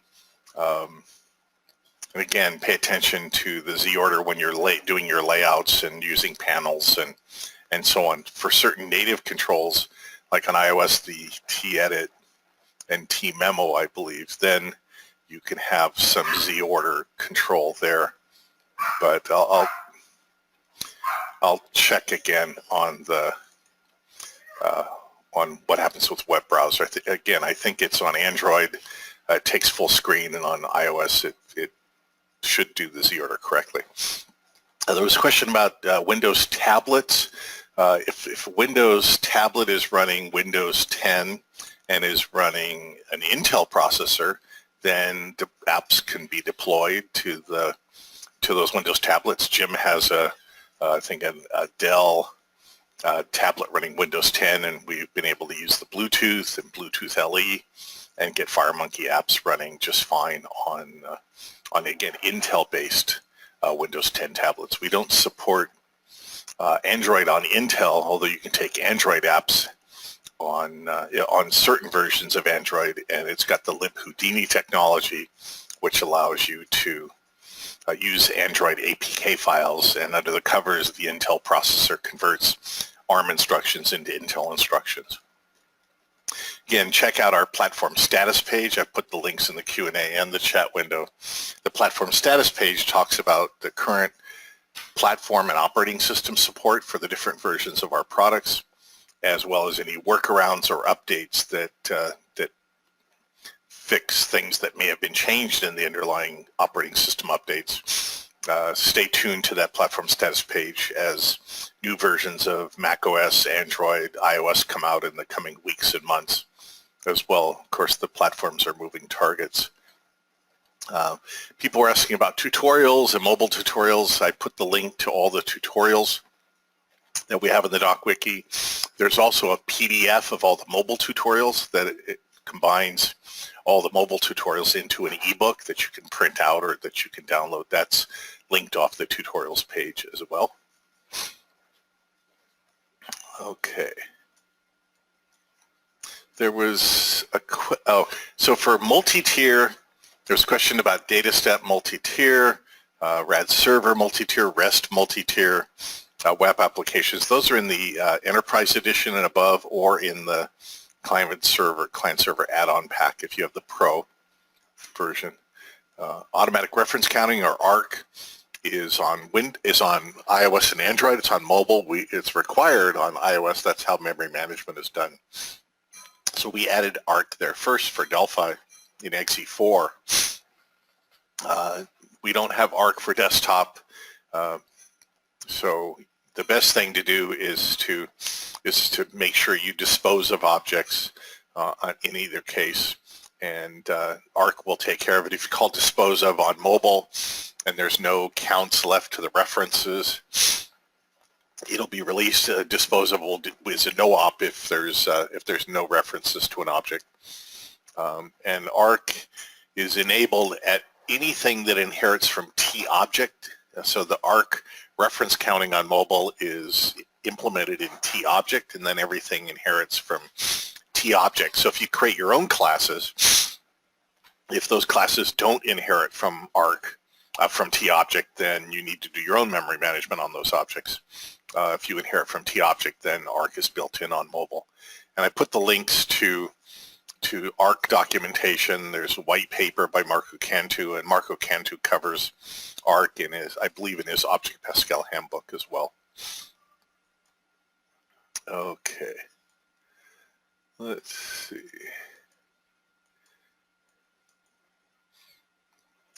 So again, FireDAC is a data access control. There was some confusion, I think, about DataSnap versus FireDAC. DataSnap is a multi-tier technology, so is RAD server. In building REST servers, you can use FireDAC data access components in your applications, both for desktop and mobile and server side. So that's what's there. There was a question about any advantages of Delphi over C++ builder or vice versa, the language. They're basically two different languages in our case for doing the same kind of high-level application programming. Delphi and C++ builder both support VCL, FireMonkey, the RTL. It's the same IDE that's used by both languages, same designer, and so on. It's just different programming language. So Both are object-oriented programming languages with all the standard features. C++ has some additional things. Delphi has some additional things. So, choose the language that you like to use between the two, Delphi or C++.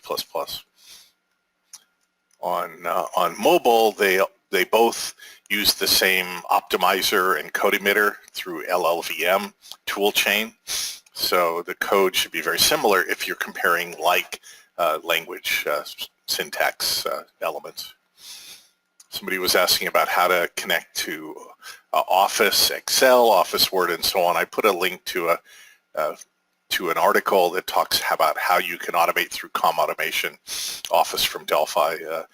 If you install via components, install and add the ActiveX interfaces for Office that are defined by Microsoft, then all of a sudden you get a whole bunch of components at the document, at the cell level, and so on to get to Excel and Office and all the other Office automation interfaces that Microsoft documents. There was a question about multiple forms and the multi-device designer, and Jim showed that the multi-device designer allows you to choose the style and then choose the view, and you can create multiple views. And then at link time, depending on the target platform, the IDE and compilers and resource management will use the right form files. So the main format form file, and then if you have an Android 7-inch or Android 10-inch or iOS 4-inch and so on, since it uses form inheritance over the covers, you'll get the master view, and then anything that you might have changed property-wise and so on in the specific device views. And again, you saw that at design time, how you can choose to have multiple views, and that's how the multi-device designer works. Under the covers, it's using form inheritance in the form streams to get for the target platform the correct property settings and components you're using and so on. There was a question about using different versions of Delphi and different versions of the Android SDK, and again, that's done by the SDK manager. You can bring up the SDK manager and do the correct settings and paths to the Android SDK and NDK that you want to use. You can use the SDK installer for Android to go and choose the right API versions, and that's linked off of when you have Pro and above with multi-device development, there's a batch file that launches the underlying Android SDK manager, so you can download samples, documentation, and the right APIs that you need to use for your different devices, depending on what you've installed on those devices. And then through the platform configurations, you can choose the paths to the different Android SDKs and NDKs that you have installed on your Windows machine. And then the IDE will use the correct SDK for your target platform named configuration. You can create multiple named configurations as well. And there's videos for all of that, setting up your development environment, setting it up for Android development, setting it up for iOS and Mac OS and Windows development.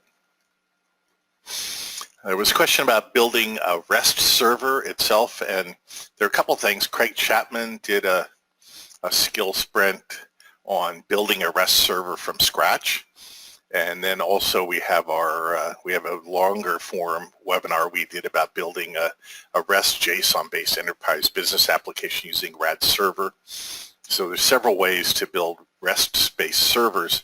If you just want to build a very simple REST-based server from scratch, then Craig Chapman's video replay from Skill Sprint is linked in the Q&A. There was a question about FireDAC and T-Client dataset. T-Client dataset is a local store dataset with filtering and lets you persist data out to local storage. Comes from our Midas technology from years ago. You can still use T-Client dataset even if you're using FireDAC. FireDAC has some really cool extra components. One is TFD memtable. It's an in-memory data set, and you can store the data in binary, I think in JSON form, locally persist it and bring it back in. There's T-local SQL component, FD the local SQL, and I put the link to all of the FireDAC skill sprints we did. I think it was last year we did something like 12 or 13 FireDAC specific short form developer skill sprints, and so you can learn all about FireDAC by watching those skill sprints, including FD memtable. Kerry Jensen also did a RAD in action, so if you search Kerry Jensen, FireDAC, and client data set, you'll find a white paper and a replay. We'll get those into the blog post as well, where he compares and talks about client data set versus FD memtable. But again, you can still use client data set component even if you're using FireDAC. Client data set takes a data source, so you can have a data source connected to a FireDAC SQL or table operation. FireDAC is, somebody asked, is there a free version of FireDAC? FireDAC comes in the professional edition, and if you want it for local database access, if you want to do remote database access, then you need the client server add-on pack so that you can talk to remote SQL Server databases, Oracle, whatever, Postgres, and so on. Okay. There was a question about what do you do when you have a form on a mobile device, for example, where the form doesn't fit some of the form fields. And in that case, you should use because the virtual keyboard's going to come up from the bottom, for example, or pop up. There's a sample that I put the link to. It's the FMX scrollable form sample. You can use a vertical scroll box and then put your list box and other things inside the vertical scroll box and your other parts of a form. And then you can use that with code, and the sample does this. It pushes the form up enough so when the virtual keyboard appears, it's not covering the edit fields that you have. So check out the FMX scrollable form sample in the code examples in the doc wiki, and I put the link in the Q&A log. So, okay, so VCL to FMX again is Meta Converter. So go to metaconverter.com. I put that link in the Q&A log. So there's a question about live binding and field width and about string grids. And so to have the control, you can write code to see the length of the largest field that would fit in a column and then set the column width to that size. The best thing is to right mouse click on the string grid, and they'll come up a columns editor, and that columns editor allows you to see all the columns that are coming from the live binding from the data set, and you can set the column widths appropriately at design time to start. Ultimately, you may want to do something when your query happens to read down all the selected rows and see the widths of the largest column data in each column, and then set the column size. And you can change the column size in code just as you would do it at design time in the form designer. Okay, so let's see. So there was a question about zero-based strings, and there's a link to zero-based strings in the doc wiki that's put there. There was a question about zero-based strings available for desktop apps. How does it work to migrate old applications from one-based strings to zero-based strings? Again, there's coverage of that in the doc wiki entry in the Q&A log. There's a question about isn't everything inherited from T-object by default? So if you create a class and you don't specify an ancestor, then it will inherit from T-object effectively, even though that isn't defined. But there are some classes that change the object lifetime, like the ref counting is actually controlled in code, and you can actually override that if you wish. And so some classes do that. They do change how the lifetime of objects that are instances of a particular class works. But in general, the rule of thumb is that if you have a class, ref counting works as you would expect. This question here about Oracle Access components, direct access. FireDAC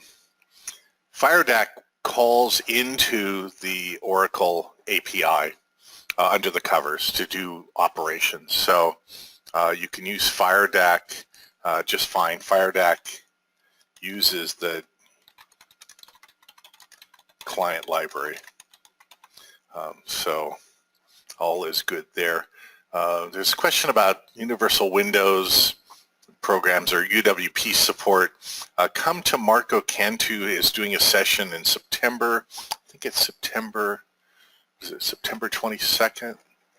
Go to the community calendar. Let me bring that up myself. I believe it's September 22nd. Marco's going to be talking about the Windows 10 Anniversary Edition, as well as it's on September 22nd. So let me get that link for you and put it in the Q&A log. And so Marco is going to be talking about how you can take what Microsoft called at the time what's Project Centennial. It's a way of taking Win32 apps, native apps, Win64 native apps, and running them on Windows 10 in that world and get them into the store and so on. So he's going to cover all of that on the 22nd of September. Okay.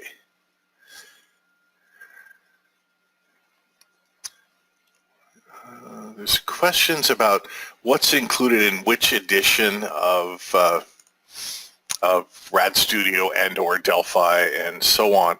And in all cases, I refer you to the feature matrix. The quick specific question was about building REST servers. There's lots of ways to build REST servers. You could use the Project Indy components, HTTP, and build a server-side app that just listens for HTTP calls.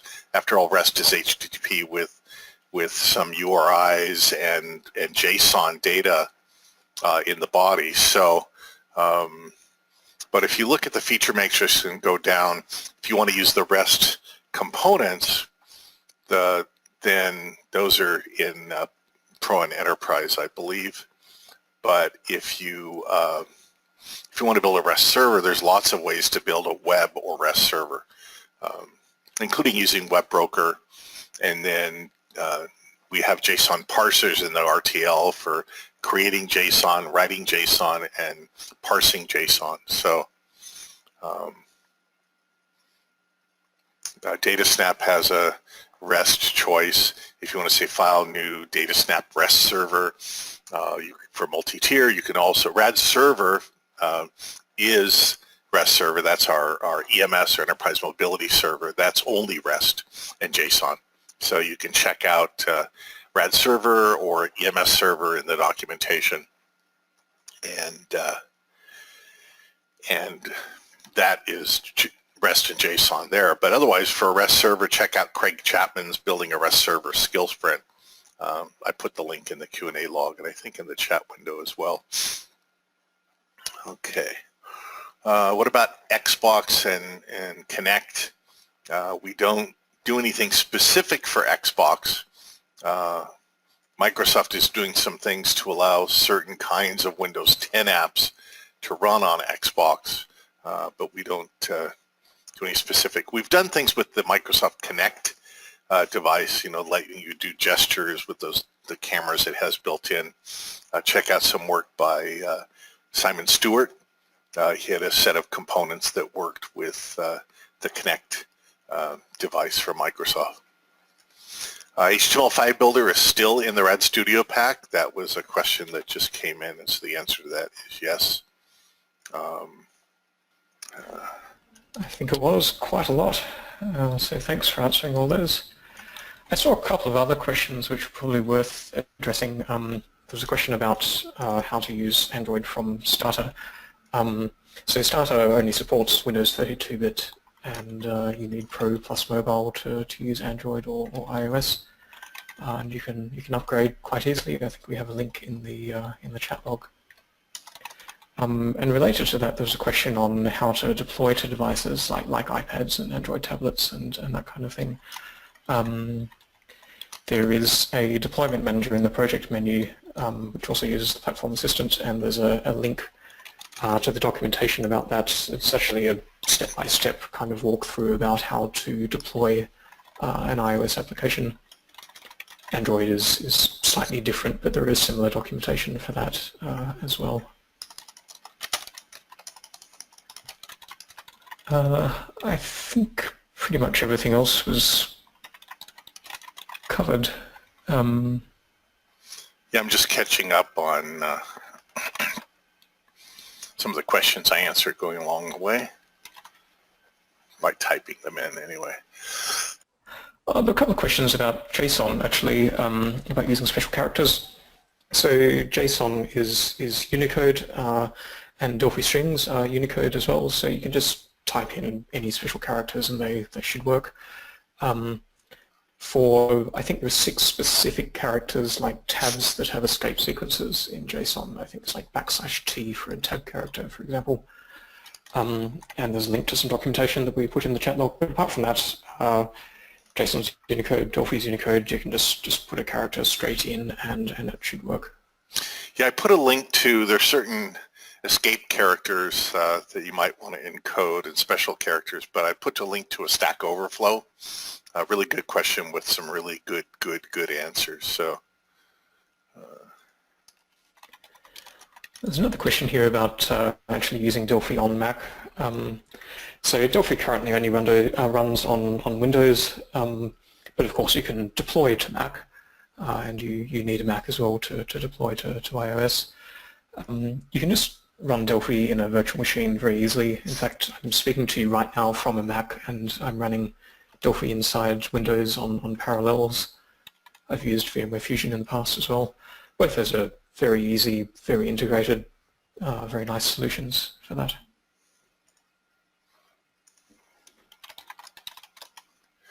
yeah, I was just trying to catch up on this FireDAC, and there's lots of details on the FireDAC. Has its own doc wiki, and for each of the FireDAC support for different databases, there's additional information about specific things for different devices or different databases like Oracle, Microsoft SQL Server. So, and then if you have other questions, best way is to go into the news groups for FireDAC, and Dimitri, who's the chief architect of FireDAC and creator of FireDAC, he's really good about answering questions there, and then he puts those most asked questions back in the FireDAC doc wiki. So when you get into specific questions about specific databases, go to the database connectivity page for FireDAC. I'll put that in the chat window, and then from there you can go to the database of your choice. And beyond that, there's common FAQ questions that are also on the FireDAC doc wiki. They'll put that link in the chat window as well. It's got general questions and then specific questions across the different databases about, so for example, for Oracle and so on. So check out the frequently asked questions page on the FireDAC doc wiki, as well as your favorite database. In particular, look at the database connectivity help that is in the FireDAC doc wiki. Okay. A mobile add-on pack is included in the mobile add-on pack is included in Architect and Enterprise editions. Yes. It's also included in Rad Studio Pro. So if you have Rad Studio Pro, which includes Delphi and C++ Builder, it also includes the mobile add-on pack, Rad Studio. But if you have Delphi Pro, you'll need to do the mobile add-on or upgrade to Enterprise Architect. So there's a question earlier about using zero-based strings and whether that was possible on desktop. The answer is yes. There is a conditional that you can turn on. There's a link in the chat log. Zero-based strings. That's a per block conditional, so you can turn that on or off very locally in your code, and you can check it with an ifdef.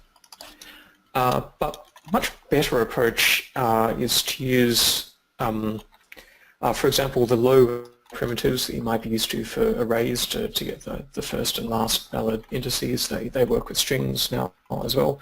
So you can just iterate, for example, low string to high string. The string helpers, so the record helpers or type helpers that were introduced in XC3, I think, operate on strings, and they always used zero-based indices as well, even on desktop. So it's much better to stick to the primitives, such as using low and high, and then the right thing just happens automatically. But you can check the behavior if you need to. Yeah, there's questions about which, when you want to do everything on a Mac, but we have Windows ID, which should you use? Should you use some kind of VirtualBox or Parallels for Mac, or VMware, or Boot Camp? In Boot Camp, you have to reboot each time when you want to switch back and forth on a Mac. I use Parallels. Others use VMware. Those are probably the two most popular VM guest operating systems that'll host Windows, Linux, and so on a Macintosh. I use a MacBook Pro, and I just upgraded to Parallels. I'm not a shareholder in the Parallels people or anything else. I use Parallels because I have for some time, but Parallels and VMware sort of stay step in step with each other mostly. And again, it allows you to run Windows as a guest operating system, Linux as a guest operating system. I have separate VMs for Windows 7 and Windows 10, and then I have Ubuntu as Linux, and then I'm running Mac OS 10 or Mac OS El Capitan right now, getting ready to upgrade to Sierra. And again, I want to remind everybody to stay tuned to the platform status .wiki page. That is the latest information that our QA and engineering team gives to the documentation team. So when you hear about a new update for iOS or a new update for Android or an interim release of those or some kind of other bug fix or security fix or a new release of the operating system, wait until you see the platform status page being updated that tells you what works and what doesn't with a new release of an operating system platform, both for using the ID as well as targeting. And especially for the mobile systems, sometimes Apple and Google change things in interim releases that seem like very small, minor releases versus major releases. But before it's safe to go in the water, that's why we created the platform status page. It'll tell you what works and what workarounds or what updates you need or what source code changes you might need to make. And then you can always choose to create another VM and have some devices that are using beta versions of upcoming operating systems from Apple, Google, or Microsoft. But for me, because people always ask us, because things are coming out all the time, what works and what doesn't, and what do you need to worry about. So I'm going to put in, again, the platform status page. And I'll put it in the chat window again as well. That's the main page. Bookmark that. We create VMs so we can test with the test versions of macOS, Android, iOS, and so on, and different devices and such. So the question about iOS emulators, for Delphi, we support the iOS simulator. Just before you go on. Yeah. That's another reason to stick with subscription, because when new versions of Android and iOS come out, we update and we fix anything that we need to fix, and those are always available with subscription in the latest version. So it's an excellent reason to have subscription, so you always have the most up-to-date, most recent version of Delphi. Sorry, David, go ahead.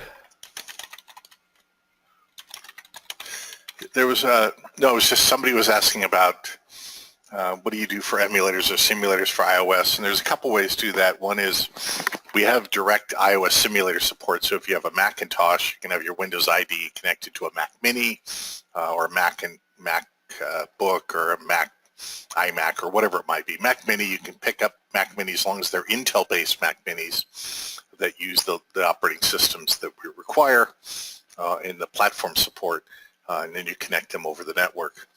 There also is Mac and Cloud, and there are some other systems where you can use, run the simulator, can run in a cloud, and some businesses on the internet also have devices that you can test with where they have sort of devices connected to Macintoshes, and you can connect and do your testing by having Platform Assistant Server talk to that Macintosh that's running on the internet somewhere that has a device connected to it, and they have like a camera so you can actually see, or software so you can see what's happening on the actual device. So just check out all those different services that are available as well. There's a question about where to put the database file for the mobile app for like SQLite. Jim showed that when he was deploying applications, use the project deployment manager. And then you can put your database in the, assets internal. There's also a shared folder. You could put a file in a shared folder, but then it would be accessed by different, could be accessed by different applications. It's probably not something you'd want to do if it's got, data you don't want other people or apps to see. And then, as Jim showed, use the IOUtils unit. The tpath statement has all these different methods for getting the documents folder, and that page on the DocWiki, just search for DocWiki IOUtils, shows you what the result will be when you get the library path, for example, or you get the file path, what that is on each platform. On Windows, by default, it'll be My Documents for your logged in user that's running that specific app. On OS X, you could be in your Documents folder. It could be anywhere else. For Mac OS. iOS, it's going to be in your Documents folder, and that you specify by default when the application starts up, and then again on Android as it's internal. So all of that is documented, as well as you can set other paths that are inside of your application domain. For example, on iOS, using the project deployment manager, you choose the target of where your file is as part of the build and deploy process, and then you specify where you want that file to be placed. Could be a database file, could be an INI file, could be image files or music files or whatever it might be. So, and IOUtils makes it so you write one set of code across all the platforms to get your starting point application, where the application starts up, and where to get to the different document and other kinds of folders on each platform. So IOUtils, the tpath class, has a whole bunch of methods for helping you in that way. Okay. Let's see. There were several questions about when you see certain features in other apps that you're using that you don't find a component and or a runtime library or platform-specific library support. I think they mentioned like the power safe mode in Pokemon Go, for example, to dim the display. There are native APIs that you can call. You can use the OC class to get to an Objective-C library API, and you can use the Java class on Android to get to the Android NDK and SDK APIs that we haven't wrapped. There are utilities that we give you for taking operating system APIs like iOS APIs and creating Delphi interface units, and there's a Java to the number 2 OP that'll convert Java declarations that are available for Android from third parties and so on, and create Delphi interface units. So all those are available for you. Brian Long did a session, CodeRage, a couple of sessions ago about calling into APIs for doing things like seeing if you're connected to the network or vibrating the phone for some user interface feedback in part of your apps. There are helper functions as well and helper classes for some of the APIs so that you don't have to do all of the low-level spelunking. But you have full access on Windows to the Windows API. There's a window handle, and the Windows API is the same on OS 10 or Mac OS, now iOS and Android. So everything is possible. For BPLs and DLLs on different platforms, I mean, a BPL is a package library. That's really a DLL that we use for the runtime libraries. DLL, those are usable on Win32 and Win64. Dylibs on Mac OS, and you can put those dylibs inside the application bundle or somewhere else along the path. On iOS, everything has to be inside of your application bundle. There's no dylibs that you can place somewhere on the machine.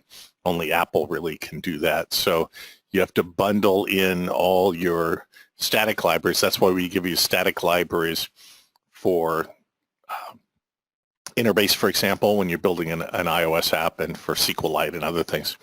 So the static libraries or static object files, .a's, are linked in, and everything has to be part of the application bundle.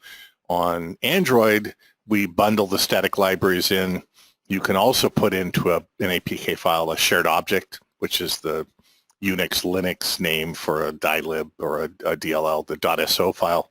There is a way on Android in a shared area to put some shared object files as well, but mainly best is to have everything in its own sandbox and executed inside of that little sandbox, that be part of that application bundle. That way other apps can't get at functionality that maybe you don't want to expose. Okay. For slides and samples, Jim will update. Jim couldn't join us. He's on the road this afternoon. He'll update his blog post to point to his slides and samples. He did that on Wednesday for his FireMonkey talk, where the slides and the samples were available. So there was a question about 64-bit Mac OS. That's on the roadmap. There's the community roadmap. Fernando put the link to that August update article by Marco Cantu. There was a question about how libhoudini, or the Houdini project, it started by work done by Intel, and it's now merged into the Android delivery. And what it does under the covers is if you use ARM instructions on an Intel processor, so for example, Android on Intel, Intel on its processor chip has this ability to convert on the fly inside of the processor chip instructions that are for a different chip, or instructions it doesn't recognize as Intel instructions. And so that's how the Houdini under the covers works. It sees an instruction that's an ARM processor instruction. It translates it on the fly.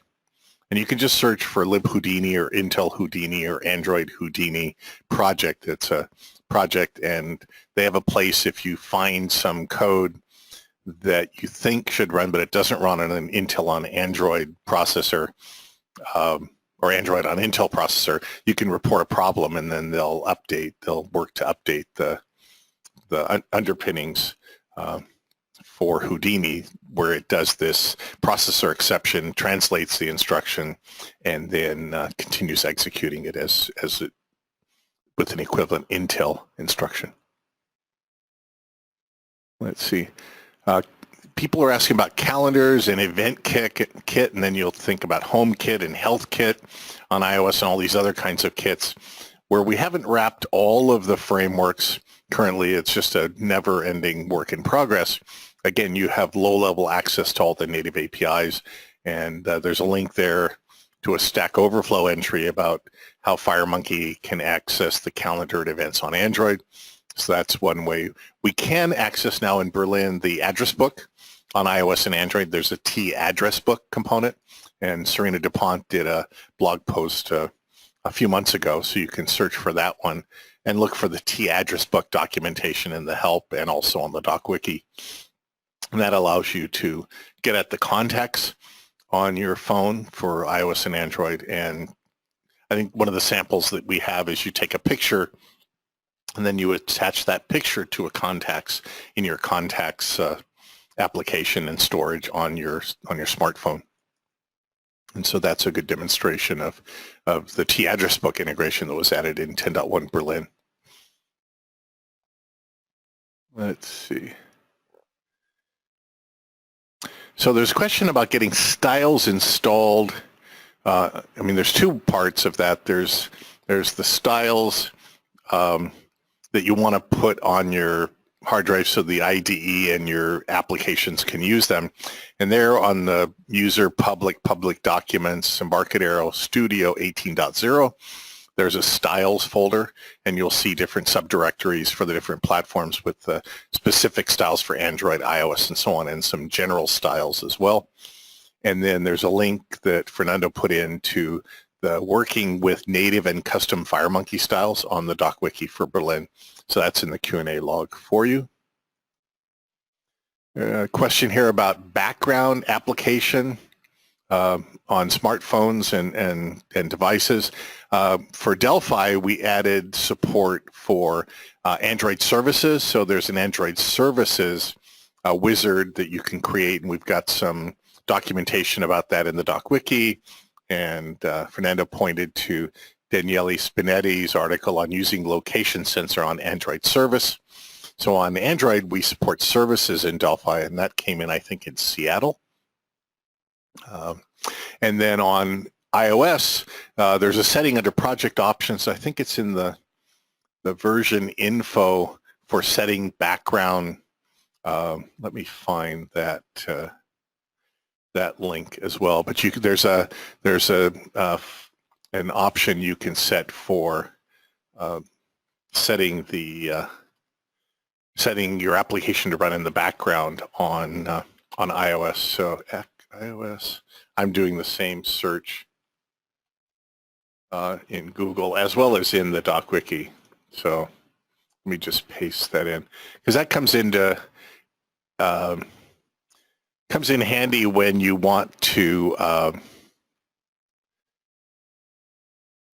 for example, if you're doing a fitness app for something like that, you don't really want to be drowning out the battery by leaving the screen on all the time. But yeah, it's let's see. Okay.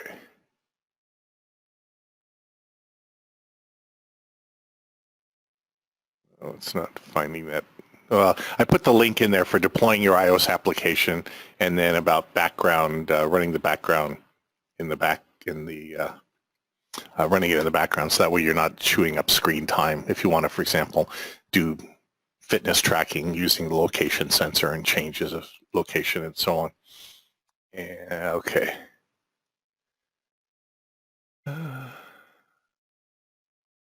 Question about authenticating users with REST.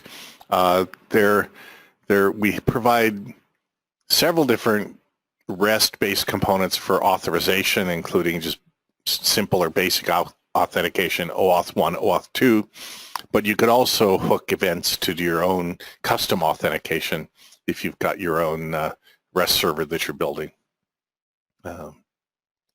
Let's see, JSON versus XML comparison. Yeah, there was a link there on json.org that was put in, so thanks, Victor, for that. Okay. There's a question about FireDAC access for MS Access later editions beyond 2010. 2010, we have the native components, and we go to Access. I suspect there is the FireDAC to ODBC bridge. I would think you could use, if you have a more recent ODBC driver for Microsoft Access 2012 through 2016, you could use that ODBC driver and use the FireDAC to ODBC bridge, but I haven't tried that myself. This is David I, by the way. Question about if you've got lots of components in the live binding system, lots of tables and database access components and user interface elements, probably first means you may have, for a specific form, too much on that form, or in a data module, too many things on the data module. And you can create multiple data modules in multiple forms, but at least multiple data modules to simplify when you're talking to, 60 database tables or 20 databases with lots of tables. You can also do layering or filtering with the live bindings view, where you can specify a certain number of visual and non-visual components in the live bindings designer, and then switch between those layers so that you only see at one time those components, visual and non-visual components you're binding to each other in the live binding designer at that given time. And you can also then say, show me all of it. You can also clean up the layout. There's a button for relaying out all the components, and then you can drag them around and save them as a bitmap and print them out or put them in your documentation and so on. And again, the layering, you can choose how you want to identify the layers so that you can switch between layers and that make sense to you when you're using the layers. Okay. How to call the live bindings designer? Well, I mean, you can view the live bindings designer in the IDE, but if you're talking about using code, there are bind components, and there are binding components. If you search for the DocWiki in the live bindings and data binding sections, there are components just like there are other components for database access or for data sources and so on. And so the binding wizard, if you want to use that, you turn that on through the tools, options, environment options. There's an environment option for turning on the live bindings wizard, which is the right mouse click to bring up the multi-step wizards for doing live bindings. That's off by default, but if you want that menu item to show up in your pop-up menu, then it's tools, options, environment, and scroll down in the environment settings, and one of those settings will be the live binding wizard, and you just put a check to turn it on and then go back and right mouse click and you're there. To view the live bindings, there's a view live bindings designer, and you can have that be part of your desktop if you want to see the bindings while you're dropping components down and editing components and connecting to databases and so on. Houdini is free. There's a question about what does Houdini cost. It's free. It's provided by Intel to Android distributions. And it's included, I think, since maybe KitKat, if I remember correctly, and beyond. So there's a question about what about dealing with different versions of different platforms, and we have the link was put into the target platforms. There's also the platform status page. I'll put that link in. And the platform status page for the DocWiki is right off the main. It's right off the main docwiki.embarcadero.com. Under each target platform or product, you'll see a link called platform status.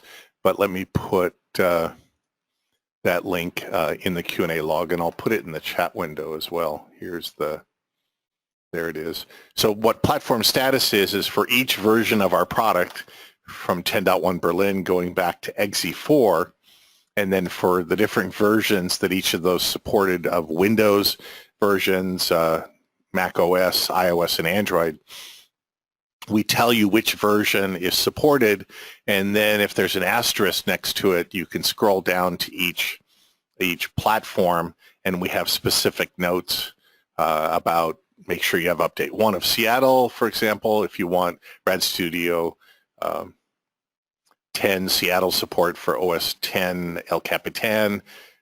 So again, there's notes on that docwiki.embarcadero.com platform status /English for English, Japanese, and so on, /en/main_page, capital M, capital P.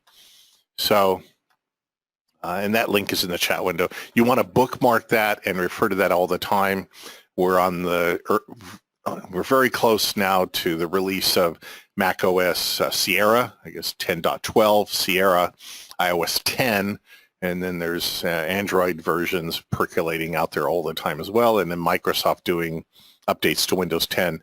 So we use this platform status page for all the supported platforms and operating systems to add notes, pointers to workarounds, and which updates and which tools you need to be using. So usually whenever there's a new release of Mac OS or iOS, there's a new Xcode.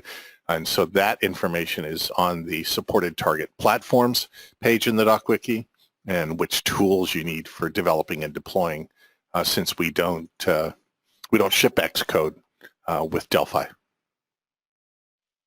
Let's see, how big can SQL data be on a mobile device? That's a good question. Probably the memory space, storage space of the device.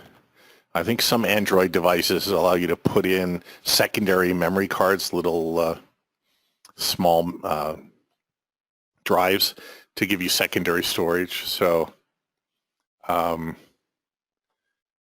don't think of a limit that way, just like I don't think of a limit of how big SQL data can be on a server or on a desktop.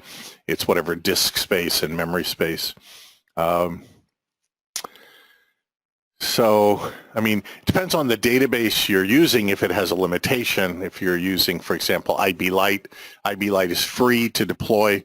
It lets you have a database of 100 megabytes, but then you can go to Interface to Go, and then there's no limit on the size, and it also supports encryption.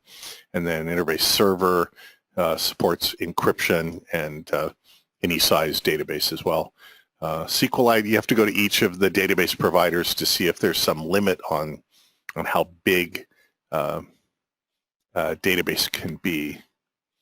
Yeah, there's always questions here about when will the next update be available for any version of our product, and ultimately that's when it's ready. We'll let you know. We'll announce all of that. So stay tuned. At the same time, if you find problems, you can go and post them in the quality portal, quality.embarcadero.com, or you can search for problems that people have already reported. Oftentimes they'll put workarounds that worked for them, or we'll put workaround notes in those entries as well. You can also vote for features that you want in future versions of the product, and product management looks at those as part of the business planning as well. Let's see, here's a question about when should I use frames versus forms in apps? Well, you need to have at least a form, at least one form, and then frames can fit inside. Frames can be used in forms. So I think there's no general guideline other than if you think about if there's a pattern of user components, user visual and non-visual components that you're using all the time, you might consider putting those in a frame and then use that frame on multiple forms, rather than duplicating the components by hand each time on each form. Originally when FireMonkey came out, it didn't have support for frames, so you had to put everything into forms. But then later on, and I forget which version it was where frames came in, maybe XE4 or XE5. And frames are nice because you can use a frame and then override parts of it. You can inherit a frame, do frame inheritance, and change some parts of the frame. So just as you would reuse objects, think about reusing frames. Right. So that's probably the best guidance. Again, if you see that you're using a similar pattern of use of components together on multiple forms, you might put all those in a frame and then use that frame multiple times on different forms. And I'll leave that as the guidance, I think, for all of you. Even if you don't inherit from a frame and make changes to parts of it because you need something on a different form. I usually don't track. There's a question about Media Converter, which version works with 10.1 Berlin. Just go to MediaConverter.com. He tells you if his latest release, what versions of Delphi, C++, Builder, Rad Studio it supports. I know he's got a Berlin version that's there. And he had that probably back in May, maybe June. He had that done. So it says if a frame is bigger than a frame window in an app, will the frame be scaled? The only way things might scale is if you're using layouts. I mean, if you're using a layout that would, as the whole container inside of a frame and that you have all your components positioned, anchored, and doing alignments and so on in a frame and or a form for that matter, then if you put that frame inside of a form and you resize the form, hence the frame would scale if you've done layouts. So Jim, on Wednesday, go rewatch Wednesday. I'm going to re-render the video because some people said parts of the audio were out of sync. So I'm going to re-render day 3 and re-upload it to YouTube this afternoon and or this evening, depending on timing. And so Jim talked about using a combination of anchors, alignments, padding, margins, all of that, and then using layouts to have nice looking applications at different resolutions, and Jim showed more of that today as well. So following those guidance, and if you go to the doc wiki and go to the layout section, there's a really good discussion of which layouts you should use for different types of application use. Whether, grid layouts, for example, are really good for toolbars, right? Where you're putting buttons, or button bars, where you're putting a bunch of common size speed buttons or whatever on a toolbar and a panel and so on. So having a kind of grid layout versus a flow layout is good oftentimes for different kinds of fill-in forms and such. Multi-view is another really good one that Jim showed on Wednesday. That works out great. You see that all the time in applications on smartphones with that little hamburger icon where the drawer pops out of speed buttons, or in a sense pop-up menu items, and then it closes back up so you still get the full screen. We talked earlier today about what if your form doesn't fit completely on the screen and then the virtual keyboard pops up. We have an example tutorial that uses the vertical scroll box. And what you can do is change the vertical scroll box in your code. So as you move from field to field and the keyboard comes up, it'll push the form up so that the keyboard is not hiding an entry field in your fill out form, for example, on a smartphone. So check out the vertical scroll box and the sample that's in the doc wiki. Just search for vertical scroll box. And then you can have your form move up as you're using the virtual keyboard on these small smartphone devices. So, okay. Somebody's asking about iOS 10.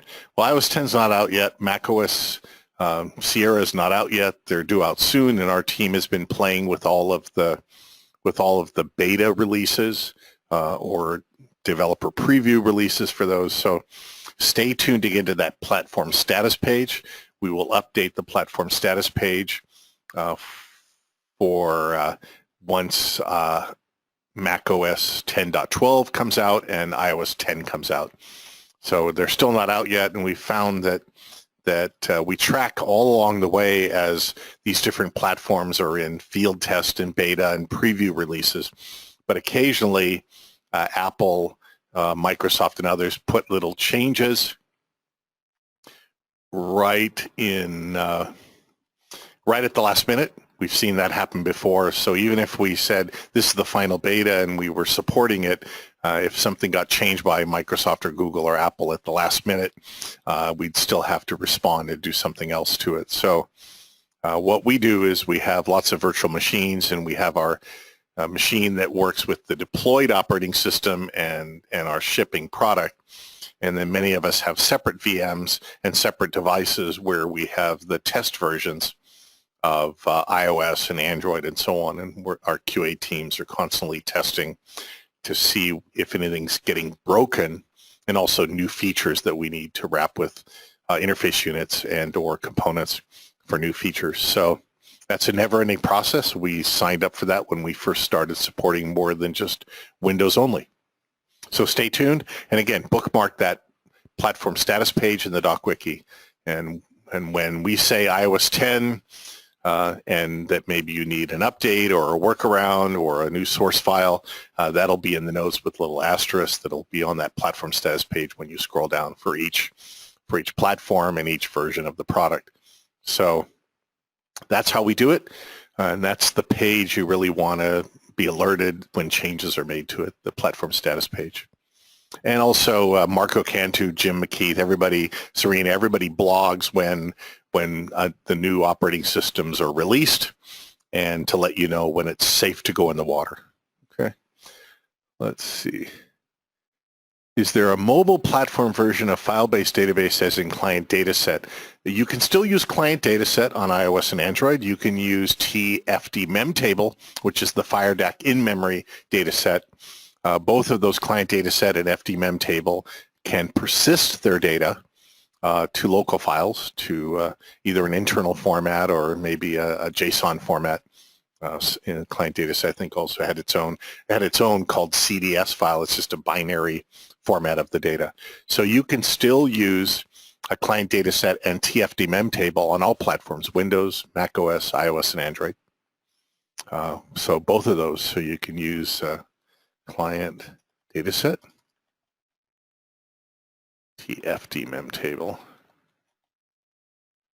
work on all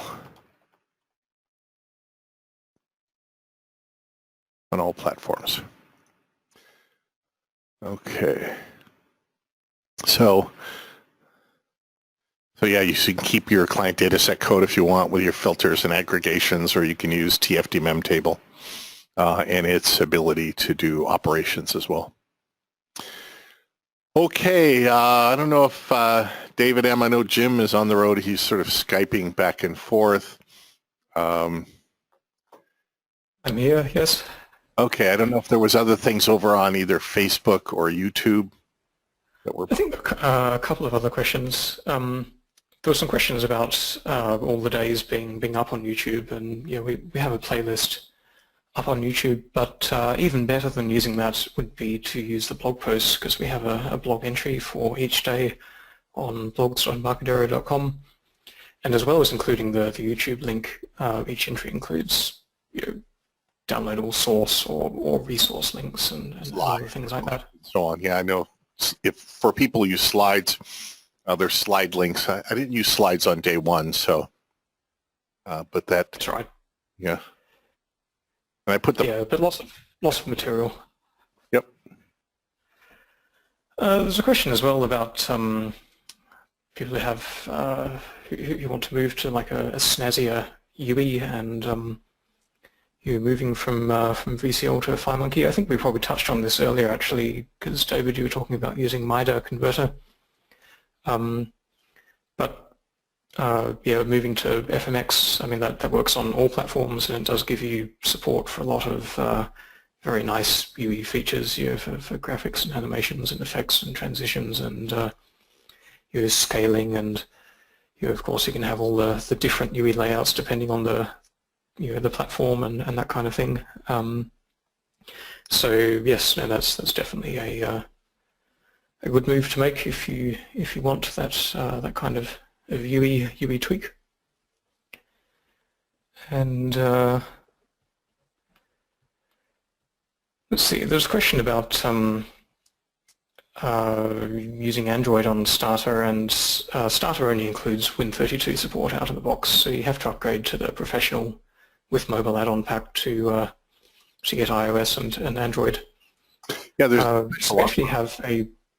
Sorry, David, you're saying something? Oh, there's a special offer right now, right, on the shop site. There is, yes.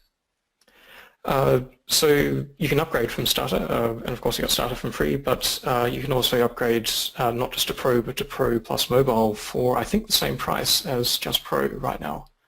So that could be well worth taking advantage of. Yeah, I'll put the link to the shop site for Delphi. You can also go from Starter to Rad Studio if you want Delphi and C++, but it's you can upgrade from Starter to Pro, and then let's see. Well, maybe the promo ran off. Well, anyway, if I go to Rad off. Oh, here. Oh, I don't know which page I'm looking at anymore. Let's try Rad offer. I know the promotion was only running for a certain amount of time, so,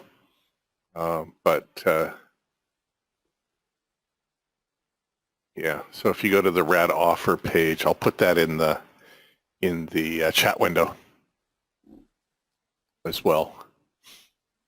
And so just go to embarcadero.com/rad offer. The headline says free mobile add-on pack.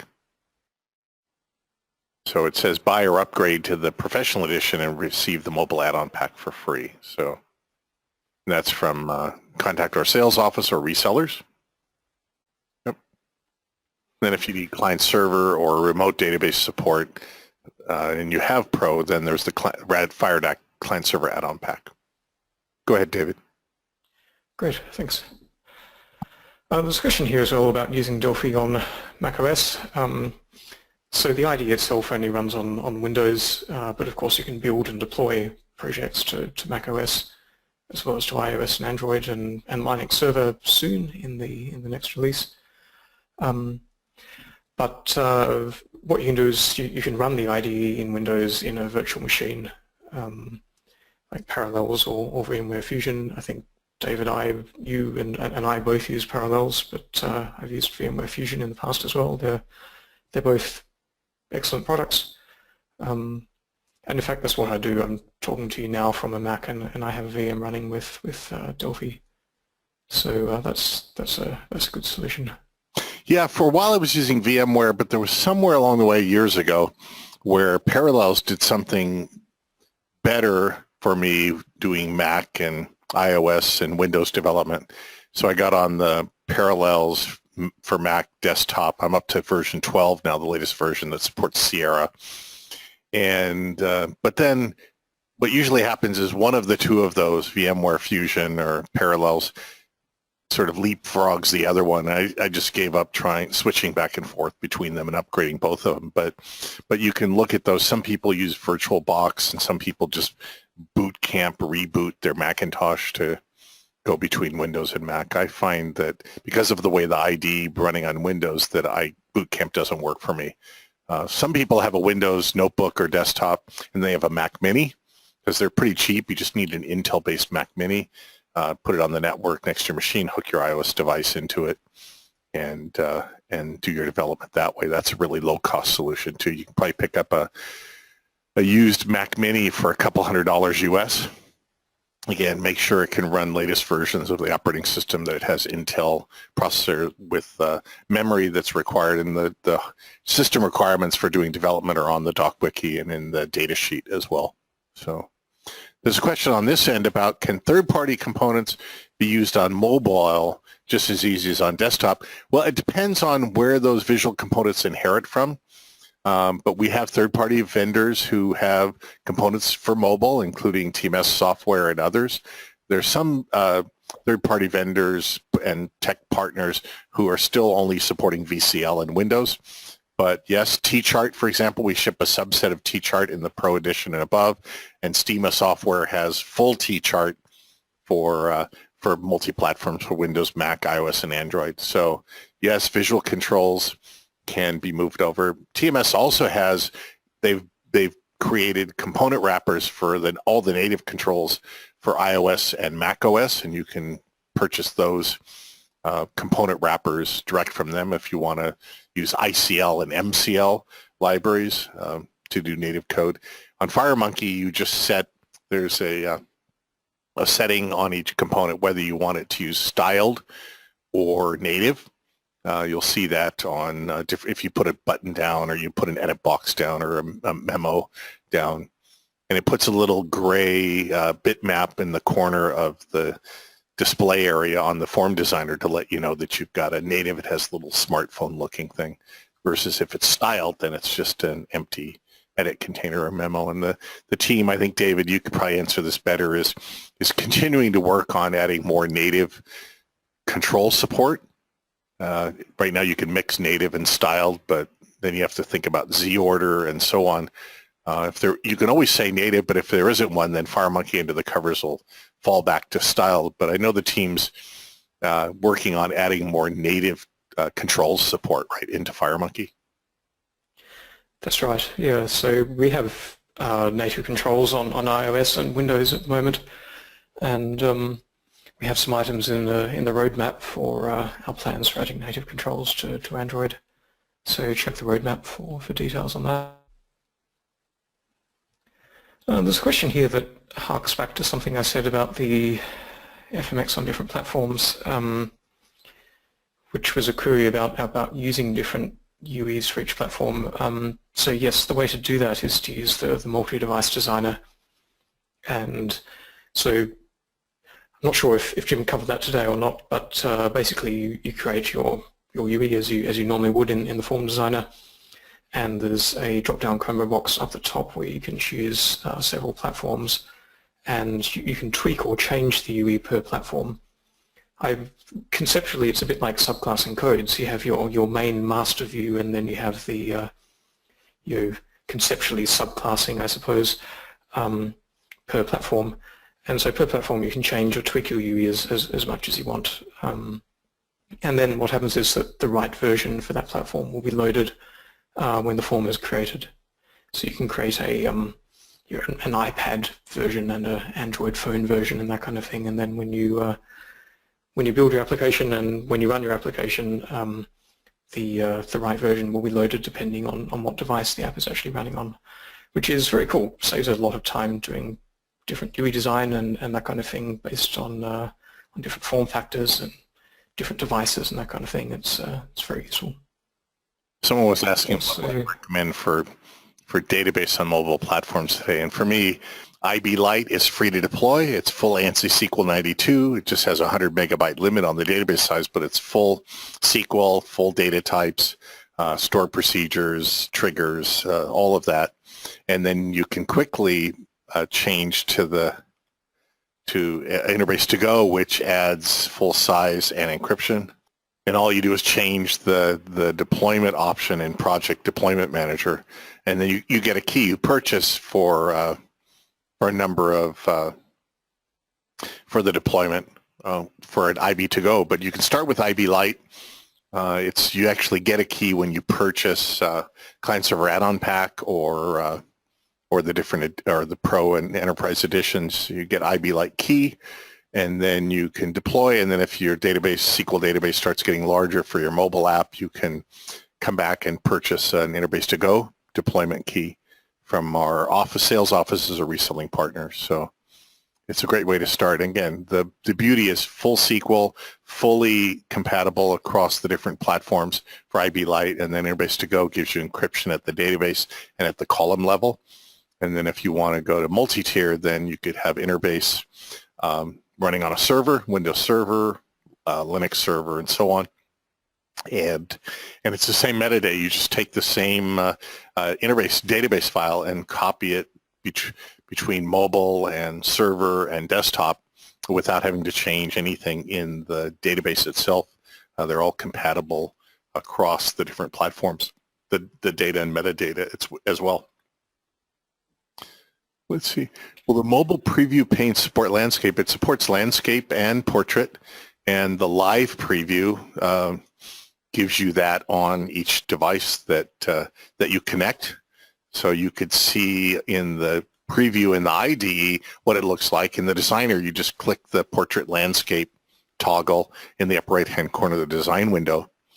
But if you're doing live preview to devices, just connect all your devices up, and you can see live preview of standard components and the form on tablets and smartphones in whatever orientation you want. And then if you want to physically constrain it, you go to Project Options, Application, and there's Orientation as a sub selection under there, and you could decide to only support landscape and maybe only landscape with the home button on the right-hand side and so on. So the answer is absolutely. You can control and view and preview portrait landscape, the different form factor sizes that Jim was showing you on setting up your different views. And then through live preview, and Jim's got a video that's out there on the how-to videos, how to use live preview as well. So there's another question that came in about using another target platform, Android or iOS in Starter. So yeah, we mentioned this very slightly earlier, but you need Pro plus Mobile for iOS and Android. And there's a promo on right now to get the mobile add-on when you upgrade to Pro from Starter. So check out embarcadero.com/rad offer for that. it's worth taking advantage of that. A couple of other questions. Go ahead. So there's one about, sorry, David? No, go ahead. Sorry. Go ahead. Okay. There's a question here about UWP apps. And so the Windows 10 Anniversary Edition is bringing out something called Centennial, which helps wrap sort of desktop apps rather like UWP. And we have a webinar coming up where Marco is going to talk about Windows 10 Anniversary Edition and our support for it and taking advantage of Centennial and that kind of thing. And I think that's all the questions I have here to answer. Okay. So, David, unless you have more on your end. No, that's all of them here in GoToWebinar as well. So I want to thank everyone for joining us today and maybe all week long as well. I will get the replay of day 3. Right now, the day 3 in the playlist has the sort of live stream that was happening and the audio and videos out of sync. So I'm going to pull that one down and re-render the day 3 replay and put that in the playlist. And then I've captured everything that we're doing here on day 5, and I'll be putting that up this afternoon or this evening. So again, bookmark the playlist and the blog posts, and we'll update the links to the replays in each of the blog posts and the main announcement of Bootcamp. And again, refer to each of those day pages to get to the links for samples, slides, and other resource links. So David M., thank you.